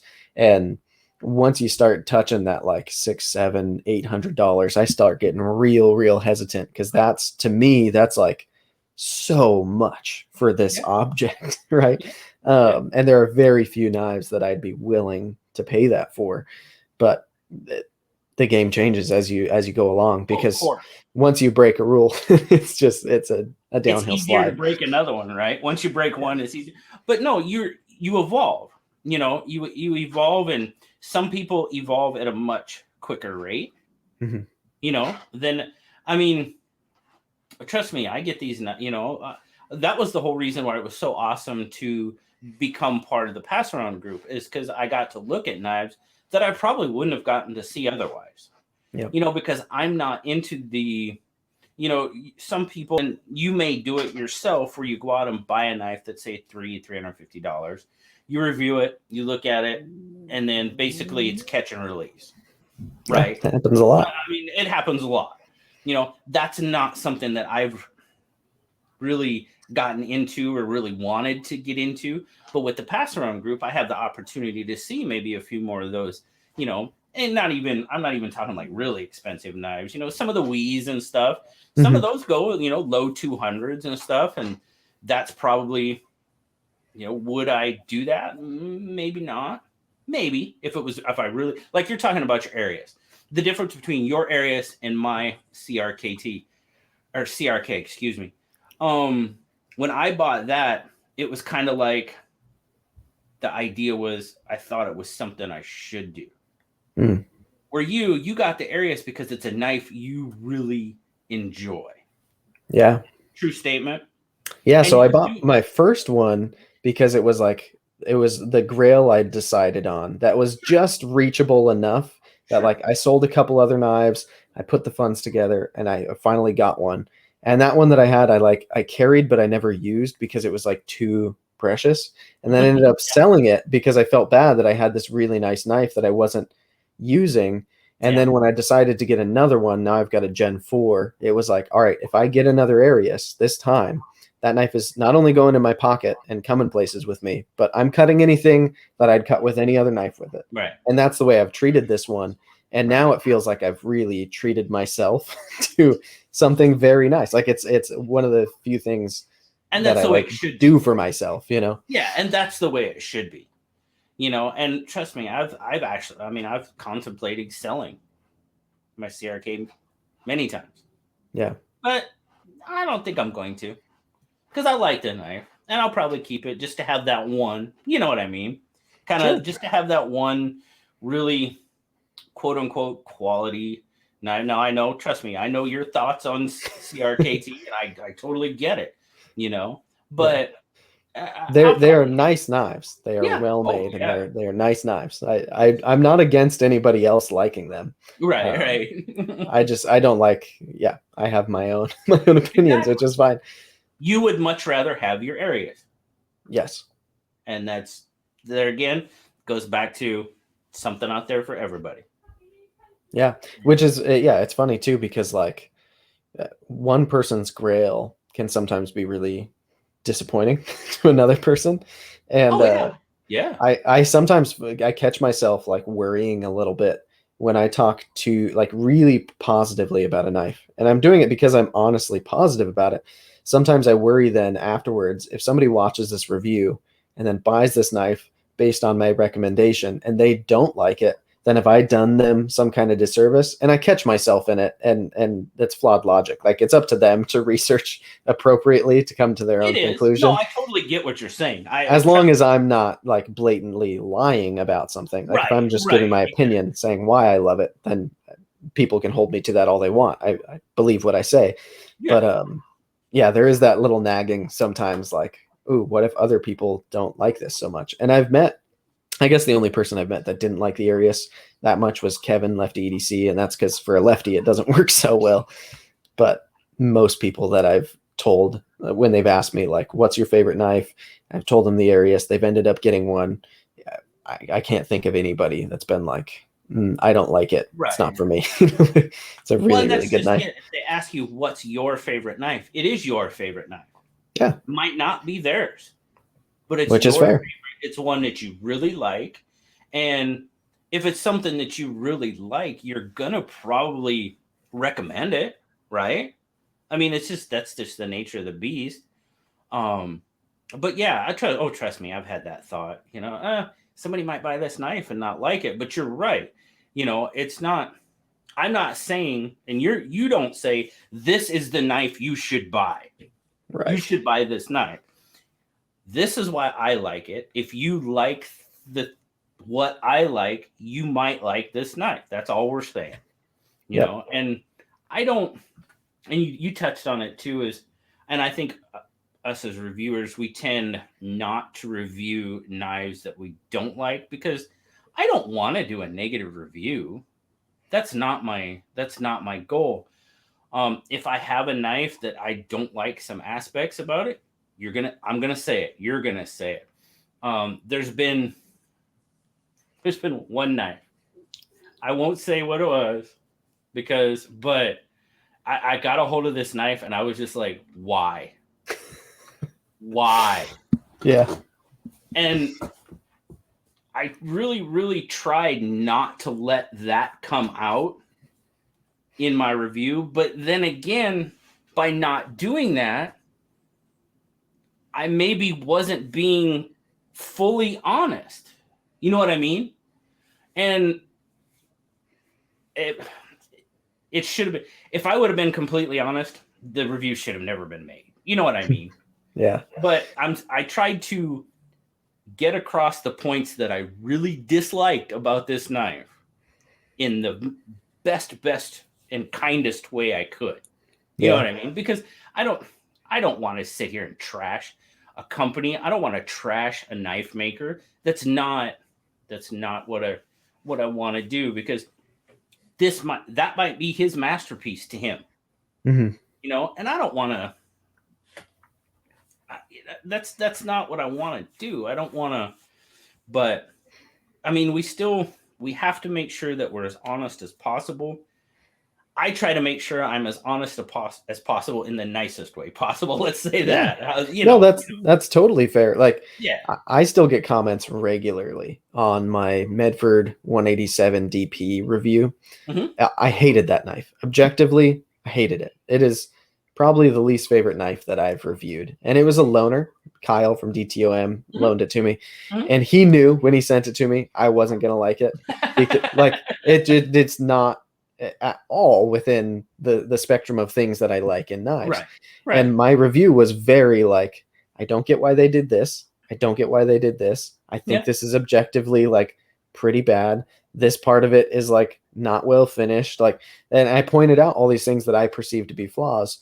But even in that video, I was very like, look, this is my opinion on it. Right. These are the things I do like in knives, and this does zero of those things, and it goes the other direction. So like, I don't like it, and I think it's bad. But me saying I think it's bad doesn't mean that everybody who like who watches this is also going to agree. Like, there are people who love the Medford 187 DP, and I know because they've commented on my video and told me that I'm wrong. But like, they're allowed to like it, and that's great. That means there are more Koenig Ariuses for me to buy because those people are busy buying Medfords. Exactly. More power to them. No, exactly. No, I totally get that. Yeah, and it's, and I mean, trust me, I have had a love-hate relationship with CRKT. You know, it's one of those things. I go out, I purposely buy CRKT knives to like them. I do. Yeah. I purposely buy them to like them. And there's been a few that I have, and there's just other ones that I'm like, why? You know, why? Yeah. You take this beautiful design, you know, that somebody, you know, like an Oaks or, you know, I mean, CRKT works with a stable. Right. That's the most disheartening part, is when it's a design you really like. Exactly. That could, if it was done like a proper service and put together right and slightly better materials, it would be like just finished. Yeah. Just finished. Yeah. Just take the, I don't know, however, just chamfer that edge just a little bit. And charge $5 more for it to do it. Like, yeah. Or whatever. But just finish it. I don't buy a knife to do finish work on it. Right. You know, you're not buying parts kits to work on in your garage. That's kind of the biggest and most disheartening thing for me when I buy a knife that I really, really, really want to like, and I'll be completely honest. Gerber, you know, Gerber's one of those. I wish Gerber's a U.S. company. I want them to do well. I want them to succeed. You know, SOG was like that for the longest time. I think SOG's, they're rounding the corner a little bit. Yeah, I think so. And I want those because those were the brands that you always, I mean, at one point, man, Gerber and SOG were big names. I mean, big names. Yep. You know, and you want them to be everything that they can be. And when you buy a knife and you see a design, you're like, oh, I like the way that looks, you know, and you get it in hand, and you're like, oh, I'm so sad. You know what I mean? And it's not, I don't want it. Like I say, like a lot of those CRKTs, I buy them because I want to like them so bad.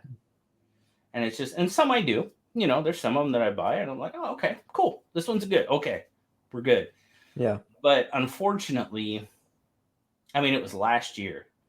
Like I said, I'm not usually the guy that has, you know, the first, when they come out, I'm there the day they come out buying them to get them on the channel. That's just not me.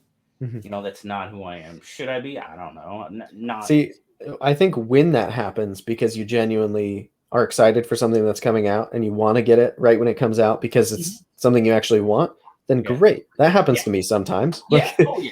And it's awesome if I happen to be the first unboxing video of that knife up because I genuinely wanted it. Like, exactly. Cool. When the stars align, awesome. But buying things just to be that video is what I'm less interested in. Yeah. No, I mean, that's just not, I mean, sure. Do I want to be current and show, because that's what people want to see, right? They want to see the more current stuff. But I did it last year, man. I was like, okay, I'm going to really try.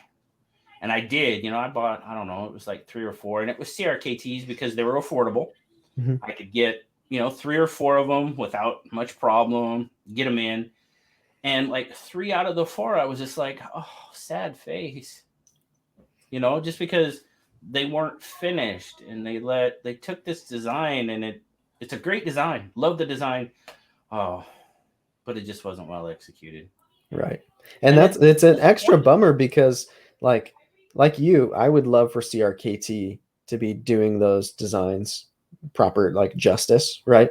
Yes. But the reality is, like, right now I've been on a kick recently with Reat built knives from designers that I like, mostly here in the US. And like last night I unboxed this Brian Brown Jaeger. It's the Jaeger M. This thing is unreal. This is I can't imagine that his custom of this knife would actually be a better put together knife. It would be more limited. It would have his hand work in it. I'm not saying it wouldn't be worth more than this, but in terms of the quality of this as a knife, it is borderline perfect, right?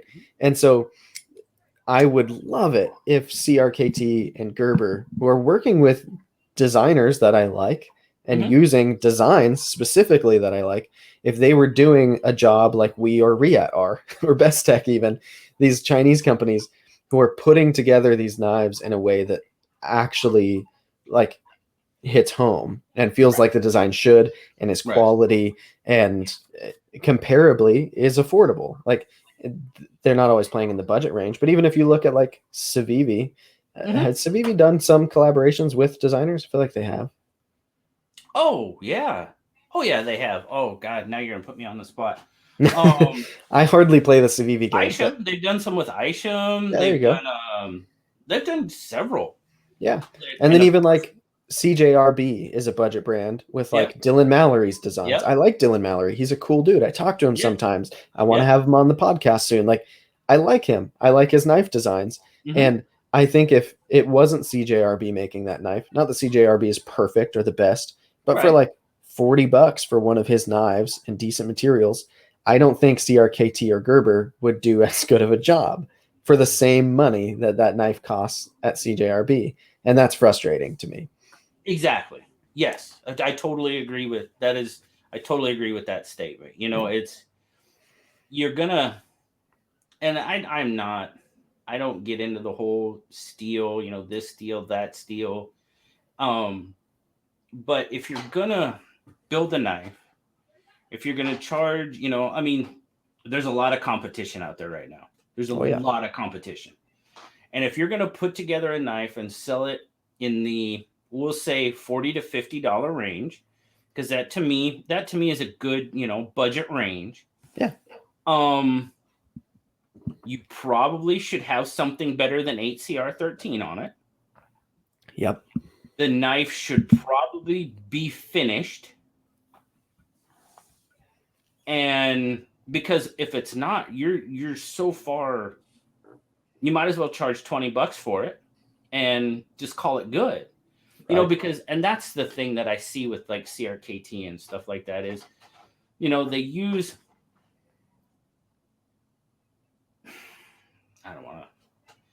they use okay steels. I'll call them okay steels. Right.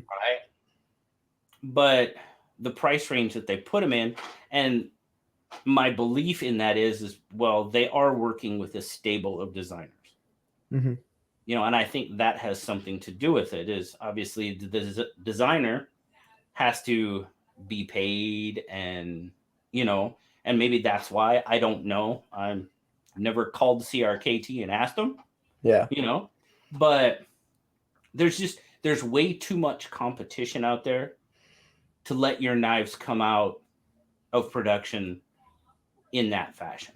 Right. And see, I've kind of subscribed to the philosophy of, if you want to hang your hat on that this is a US company, this is a US designer, we're building this in the US, then instead of charging $40 for that knife, market it as such and charge $80 for it, and have it be the same quality as what Civivi or CJRB would make, but hang your hat on those talking points.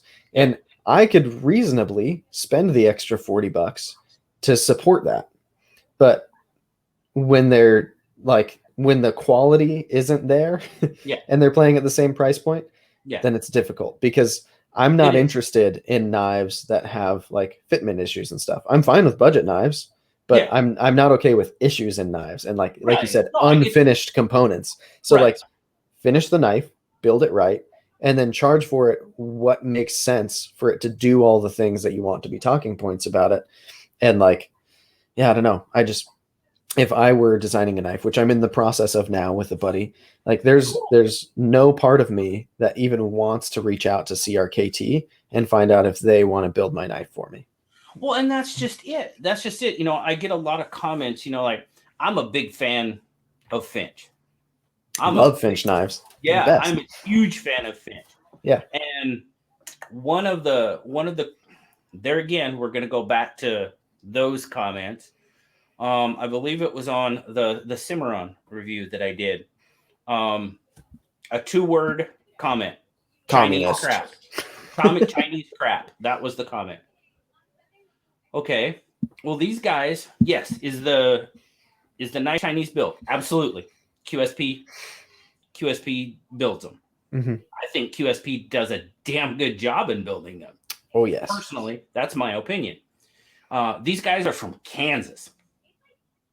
Designing, you don't get any, to me, you don't get any more American than being from the heart. You know what I mean? You know what I'm trying to say from that. They're US designed. It's a US company. Their office is there. They're inventorying everything there. They're like, yeah, that is an American company. The reason they're Chinese built is because there probably isn't an American company out there that would give them the time of day. And if they would cost more, both to Finch and to the end consumer. They would take longer, and they probably wouldn't be as good of quality. Unfortunately, you're probably right. Which, like, I wish that was different. I talk about this from time to time. I would love for there to be some infrastructure in the US of companies that are capable of building knives for designers, because Finch doesn't own CNC machines. And their knives would be astronomically expensive if they did, because cost of entry on getting a nice CNC, it's expensive. And then you've got wait times. And like, so imagine you go to a CNC shop who's never built a knife before, because there are a lot of CNC shops. It's not like machining doesn't exist here. In fact, we're very good at it in the US. But if I were to go here in Southern California to 10 different CNC shops and have them quote me on making me a finished knife, like all the components of it, I bet 8 of them would not be willing to do it, and the other 2 would not make any sense for me to work with. It just, unfortunately, yes. I hope that changes. I genuinely do. But I do too. It's kind of unfair, I think, to hold these designers to a standard of like, well, if you're building it in China, then you're a communist and it's Chinese crap. It's like, well, I hate to break it to you, but there's a lot of American knives that are crap, and American manufacturing right now for knives specifically is crap. So like, your hands are kind of tied if you're a designer who wants to bring a cool product to market and have it be marketable. Oh, exactly. I mean, you Dylan Mallory, you mentioned Dylan, fantastic guy. I love his knife designs. There again, I don't know if it was him. I won't say it was him, but I know I have spoken to a guy from, a US knife designer, and that's basically what he said. Nobody in the US would give him the time of day, because he wasn't a Ken Onion, or, he wasn't already a big name. Right.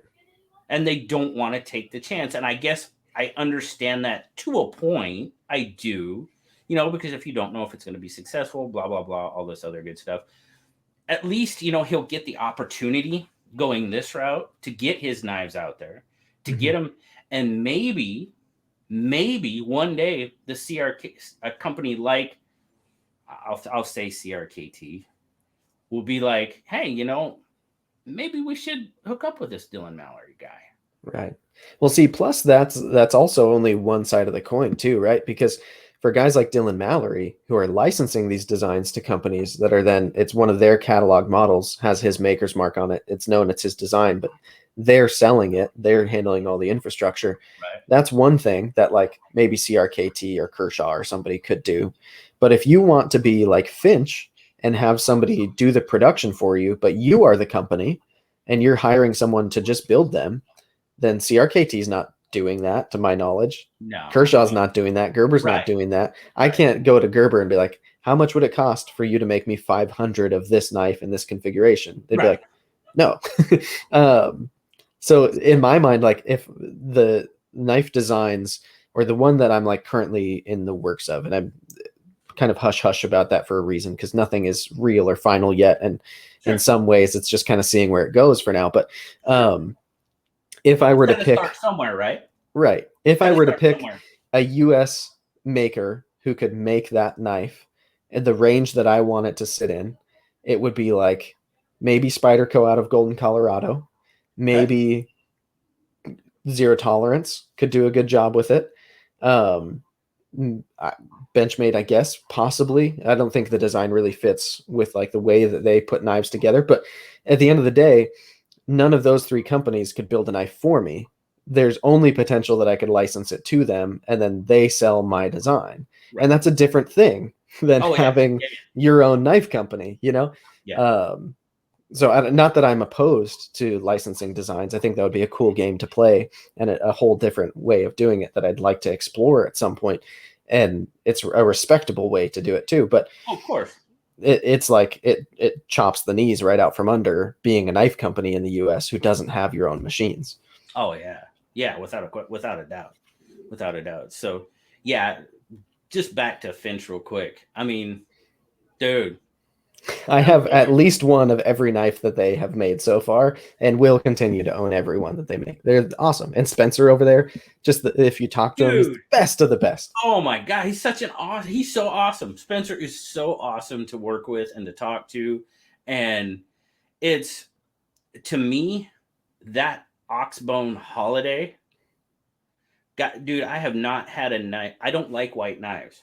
Okay, I don't like Yeah. white knives. The minute I saw that knife, and it's not just a knife; it's everything. You know, it's the inspiration that they talk about and the stories that I'm sure you probably talked to Spencer and he's told you the background behind that knife and why Yeah. that knife came to be. And you know, maybe the general public doesn't know that. We try to share that as best we can. But the minute I saw that knife, I was like, I need to have that knife. Mhm. I need to have. I've never. I don't think I've said that about a knife. You know, I was like, oh, that knife's cool. You know, that one, I was like, I need to own that one. Yeah. You know, it's just I love that knife. It's absolutely awesome. Yep. Yeah. I've got two Runtleys. I have a Tycoona. I have a two 1929s. I have a Holiday, and I have a Cimarron. And every single one of them are really nice knives. The ones that they had built by Best Tech are good Mm-hmm. knives. The ones they had built by QSP are good Mm-hmm. knives. They feel different, which is cool too, that it's almost like they've got like kind of two lines within their lineup. Yeah. And like the materials they use are nice. The actions are all super fun. Like, and they're just fun knives for the amount of money that they cost. Like they play Yeah. in this fun realm where they're just expensive enough that you're actually getting like pretty cool materials. It's not Mm-hmm. super budgety, but it's also not like trying to be more than it is either. You know, they're Right. not Right. like not tossing super steels on it and trying to make it the ultimate EDC. They're like Right. traditional, but traditionals for a guy like me who wants a pocket clip and bearings and flipper. Like they're just this cool like part of the That's market that's new and different. And yeah, that's the only way that they can exist and create the products that they create is by partnering with Chinese OEs who can deliver the way that they need knives delivered. right. And that's the best part about them. With for me is to me a lot of them. The holiday is one. Actually, that new 1929 that they put out, the Crawdad Jig Bone, I saw that one. It looks that awesome. one, that it's just such an awesome blend of where knives have come from and where knives are evolving to and where they're going. It's such an awesome blend Mm-hmm. that I'm just like, oh, dude, that knife is just, it's just, it hits me on many levels, you know, and that's why I like it so much, Yeah. you know, and they do, and like, I think for me, it's everything. The inspiration they talk about, the stories behind them, um, the quality that comes out in them. And it's just the whole story is just that's why I like them so much. Yeah, and the people that they are over there. Like genuinely, I I prefer to buy US products from US people, and I genuinely look at Finch as a US company run by a couple of dudes who Yeah. like Yeah. I align with, I think, in a lot of ways in terms of the way they look at the world and what they're trying to do, and like they're honoring like relatives by creating these knives that are like historically cool for them, and like they're doing their story is fun, and it feels good to buy from people like that. And yeah, I also, when you look at my knife collection and the knives that I'm into, like I buy very few just Chinese made knives that aren't attached to some kind of US entity. Like Right. it's very, very rare for me to get a Riat or a Wee or a Bestech or any of these knives that are just like from their catalog. I want the ones that I know who the designer is and I care about what they're doing and what they're up to. And like, Right. if you look at pretty much my entire collection, you'll find some Chinese knives, but most of them aren't just a Chinese knife for the sake of being a Chinese knife, you know? Right. Right. No, I get you. I get you. And it's just it right now, I mean, as far as, you know, affordability, budget, materials, just overall quality that can be enjoyed by the masses. I mean, that's where the knives are coming from. It's a fact of life. It really is. Yeah. Yeah. And yeah, it's hard because part of me thinks like the answer for US knives getting better at that range, because US knives are fantastic if you're playing with like $500 plus. then Oh yeah. then you get some amazing US made Oh yeah. knives. Yeah. And even like call it 300 plus. Like all of a sudden there's a lot of really good options. And no, I even take that back cuz like I really love Spyderco and Benchmade and ZT and Mhm. like Yeah. 200 plus. Like there's a lot of great knives, but Sure. at the budget level specifically, they suck. Yeah. There are some diamonds in the rough, but overall, I find that they're underwhelming and they're not very good. And so part of me is like, what's the way to course correct on that? Is it to support these knives that are being made that aren't very good so that I'm pumping money into the system in some way? Or is it to like not buy them and prove to these companies that they can't sell well at like the current model? And I No. kind of Yeah. default to like, I don't want to buy junky knives that aren't competitive at the price point that they play in. I don't think I that think that's really just helps the natural. situation. Yeah, I think that's a natural. You want to buy a product that you feel you get the value out of.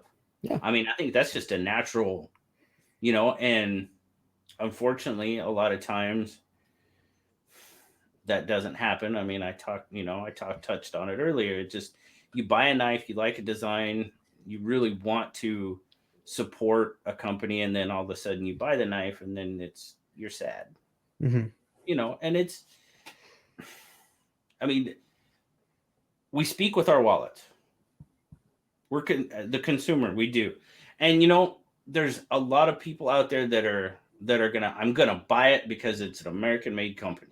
It's an Mm-hmm. American company, and that's okay, fine. That's you know I want more value out of my money Yep. than what I'm gonna find right there.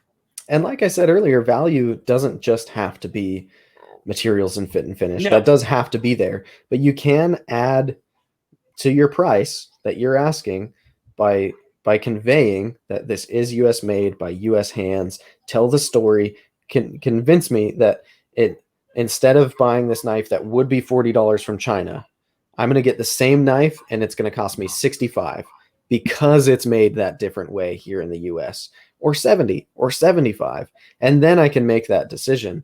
But like I think that they're fundamentally a little bit flawed right now, and that they're trying to compete at the same price point and the product isn't even there, Right. because now all they have is the story of like, well, we're a US company, and Right. it's like, that only goes so far. Like your product has to be good too, and I'd pay more for it if you had both. Exactly. Yep. Without a doubt. Without a doubt. So I like your. Sorry, I like your shirt with all the blade steels on it. Thank you. That. Yeah. So, are you familiar with Niche Designs, Nick Rogers? Yeah. So he designed this shirt, and we DM pretty frequently. I actually just a couple weeks ago went on a hike with him. We meet up every now and then. He's local, and so he was designing this shirt, and it had a slightly different list on it. And he's kind of picking my brain, and as we're going back and forth on it, he's kind of finalizing what the list would be.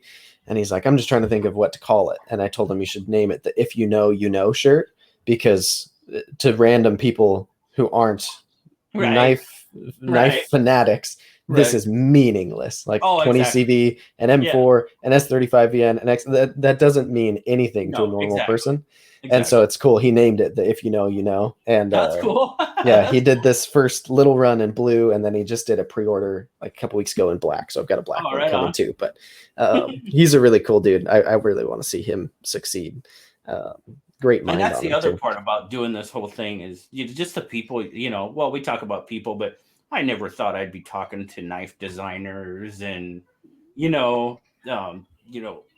quote unquote hobnobbing with knife companies, or however you want to put it. Right. And that's just one of the other cool things. I mean, even with like Adrian from Damn Design, I mean, he had a group of us that, he was actually bouncing ideas off of it and took our recommendations for his designs, and it was like, dude, this is pretty cool.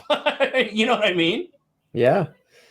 Yeah, I get a big kick out of it when I get to be in those types of conversations, or when I get to see prototypes and give feedback on them, stuff like that. It's wild that anyone wants my opinion in the first place. But yeah, like just last week, I had posted my review of the Urban EDC Supply F5.5, which is a Voxnays design. Right. And I oftentimes, when I do a review, I'll send a link of it to the company, and then if there's a designer, to the designer. And it's not like the motivation behind it is primarily just like, if I was a designer and someone reviewed my knife, I'd probably want to hear what they have to say too, like some feedback. Anyway, so I don't really expect anything of it, but I usually just try to shoot it over and just like, hey, full review's live, check it out if you want. And he responded and sent me a picture of the exact same F5.5 that he was carrying that day as his personal version of the knife. And we just had like a minute or two of back and forth in the DMs, but it was really, really cool to like, oh, sure. Jesper Voxnays watched my video, heard what I had to say about the knife he designed, and then we talked about it a little bit, kind of bonded over it. And it's like, is Jesper Voxnays a celebrity in any real sense of the word? No. Like there's no one in the world who's not into knives. Right. But the knife world is its small, like, I probably have a warped idea of what a celebrity is compared to a lot of people because I live in Los Angeles. But anyways, it's just like, for me, it was geeky and fun and cool to like, of course. Hey, you're carrying the same knife as me right now, and you designed it, and I like it. And it's cool stuff that happens like that. Well, that's just the thing, like for me is like my wife got me that EZC for our 30th anniversary. Love that knife. And it's a one-off, but it's actually signed by Ray Laconico. Yeah. I'm just like, that's awesome. Just never, ever would have thought anything like that. I've actually met him and talked to him, and love his, that's just so cool. Speaking of kind of that type of realm of thing, did you hear the rumor about Blade Show West? I did not. Is it happening? Wait, Long Beach? Long Beach. Ooh, that's even better for me. So yeah, I was wondering. I have a buddy who's in Portland now. He's right outside of Portland. But so I was finally, like, this last year, he had just moved there before Blade Show West was supposed to happen. And I was like, yes, I'm finally going to go to Blade Show. Yep. And then it was obviously canceled. But if they're doing it in Long Beach, that's even better because I can drive there from here in 40 minutes. That's perfect. I haven't seen the official, word about it, but that's the talk that's going around, is it's going to be it's planned, we'll say. Crazy. Well, so the only knife show that really happened in 2020 really was California Custom Knife Show. And that was right here too, but it was much smaller than most years. And it was outdoors, kind of different but it was still a lot of fun. I spent the whole day there, and knife shows are they're way too much fun. I can't wait to finally go to a blade show. I know West is smaller than Yeah, the it's a regular lot one smaller. anyways, but It's a lot smaller. I mean, if it, in Long Beach, I don't know, it might be bigger. I don't know, but it's definitely the one in Portland was definitely a lot smaller from. Well, and that's I'm from taking Atlanta. other people's word for it. Yeah, yeah, because I've never been to Atlanta. Yeah, I was thinking. So I don't know if Atlanta, like, I if they put tickets on sale today. I don't know if they already are. I hesitate to like get one right off the bat because there's still Yeah, so much I that's know. unknown. But Yeah, I'd love to find a way to make a trip out of it and go spend a day or two at that show. It would be a lot of fun. I was planned and all set up to go last year, Mm. and then of course it got canceled, and I don't think that's really gonna be in the if they do it, the time frame, they usually June, July time frame when they do it. I don't think that's probably going to be probably won't happen this year. Well, But they I'm have dates on it and they keep posting about it. yeah, Like, I think it's like June 4th through 6th or something. I It's think so. like I think Blade so. Show, Atlanta. And it's like, if that actually happens, I'd like to be able to Right. do it. But that's probably going to have to be kind of a last minute thing, you know? Yeah. Yeah, but It's got to be hard definitely. for them too. Like, how do you, Oh, it has to be. if you and I are sitting here as like avid knife guys and knife reviewers, and we're like, yeah, we don't know if it's actually going to happen. We're going to have to wait to buy a ticket until we see.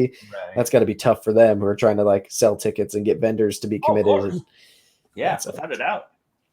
oof. Without a doubt. But if it's Blade Show West will be more. If it does indeed happen, that'll be something that I will definitely try to make that work. If Sure. it's in Long Beach, I'll freaking be there. That's no problem at all.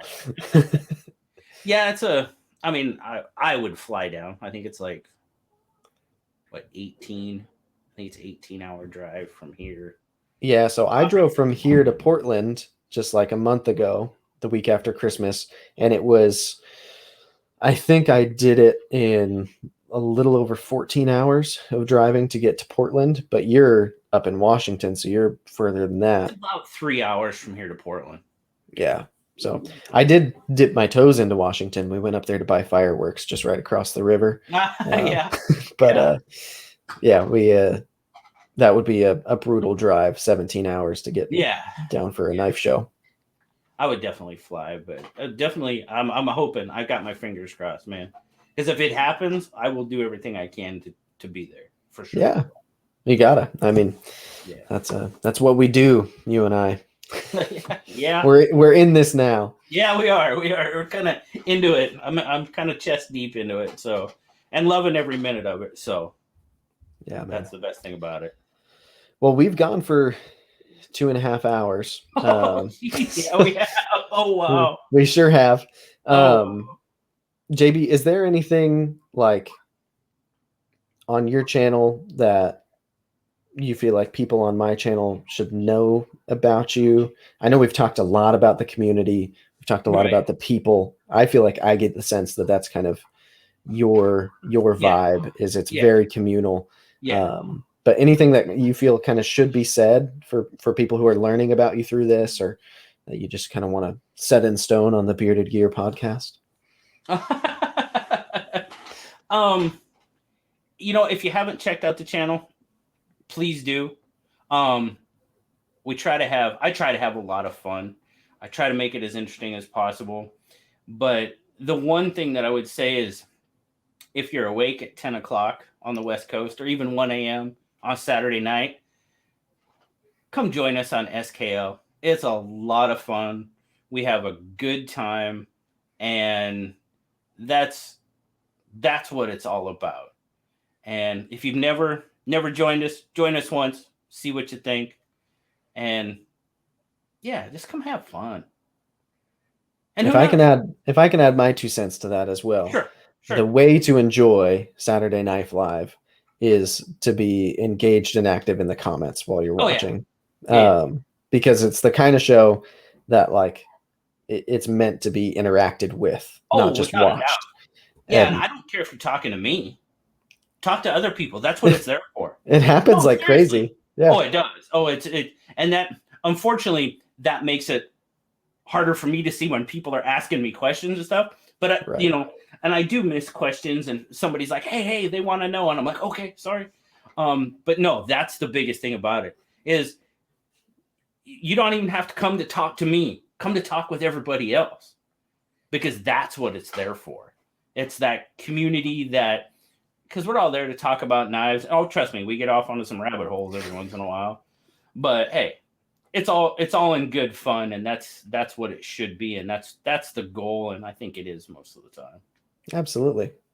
Well, honestly, I think that the way that you make content, the way you look at it, the way you present yourself, and the way you put yourself out there, genuinely, I look at you as one of the pillars of the community. And I don't say that just to like stroke your ego and make a big deal out of it, but genuinely, there are different like motives and goals for different channels. And I have already known you for a while. This is the first time that we've had like a video chat like this, but we've talked in our moderator group for the group chat for the group we run on Facebook, and we DM on Instagram every now and then. I feel like I know you, but after spending 2.5 hours sitting here with you with nowhere to hide, just having a real conversation, like, I think it comes across very clearly to me that your motives are very different from what a lot of people's are that are making the content. And I like that there's someone like you who's focused on creating that space where your weekly show is a hangout.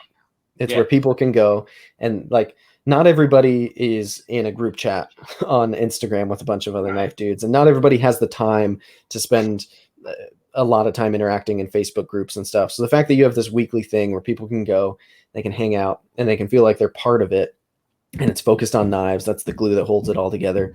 It's a really, really cool thing. And it's not even something that I see myself being able to accomplish like you do. Like, if I do lives, they won't quite be like that. It'll probably be way more me centered than the way you do it.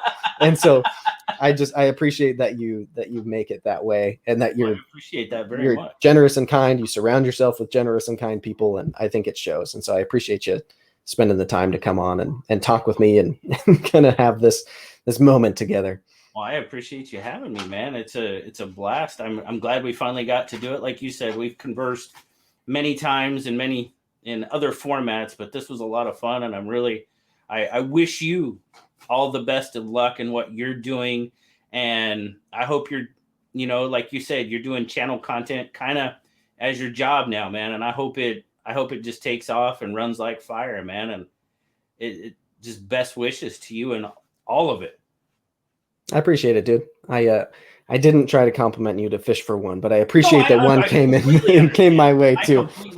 And I hope you know that I mean that. I really do mean that, as I hope this goes in every direction. If you decide to design a knife, I hope that, comes to fruition. And I mean, I'll be there, dude. I'll be right there. I'll support. I'm right there for you, bud. It means a lot, dude. JB, you're one of the best, buddy. I really appreciate you coming on, and hopefully we can do this again sometime. I hope this isn't our last podcast together, but we're going to put a wrap on it. Thank you, everybody, for listening or watching, whichever way you consumed this. It's been a lot of fun. I'm glad we had this conversation, and I guess that's a wrap on podcast number 7. Thanks, everyone.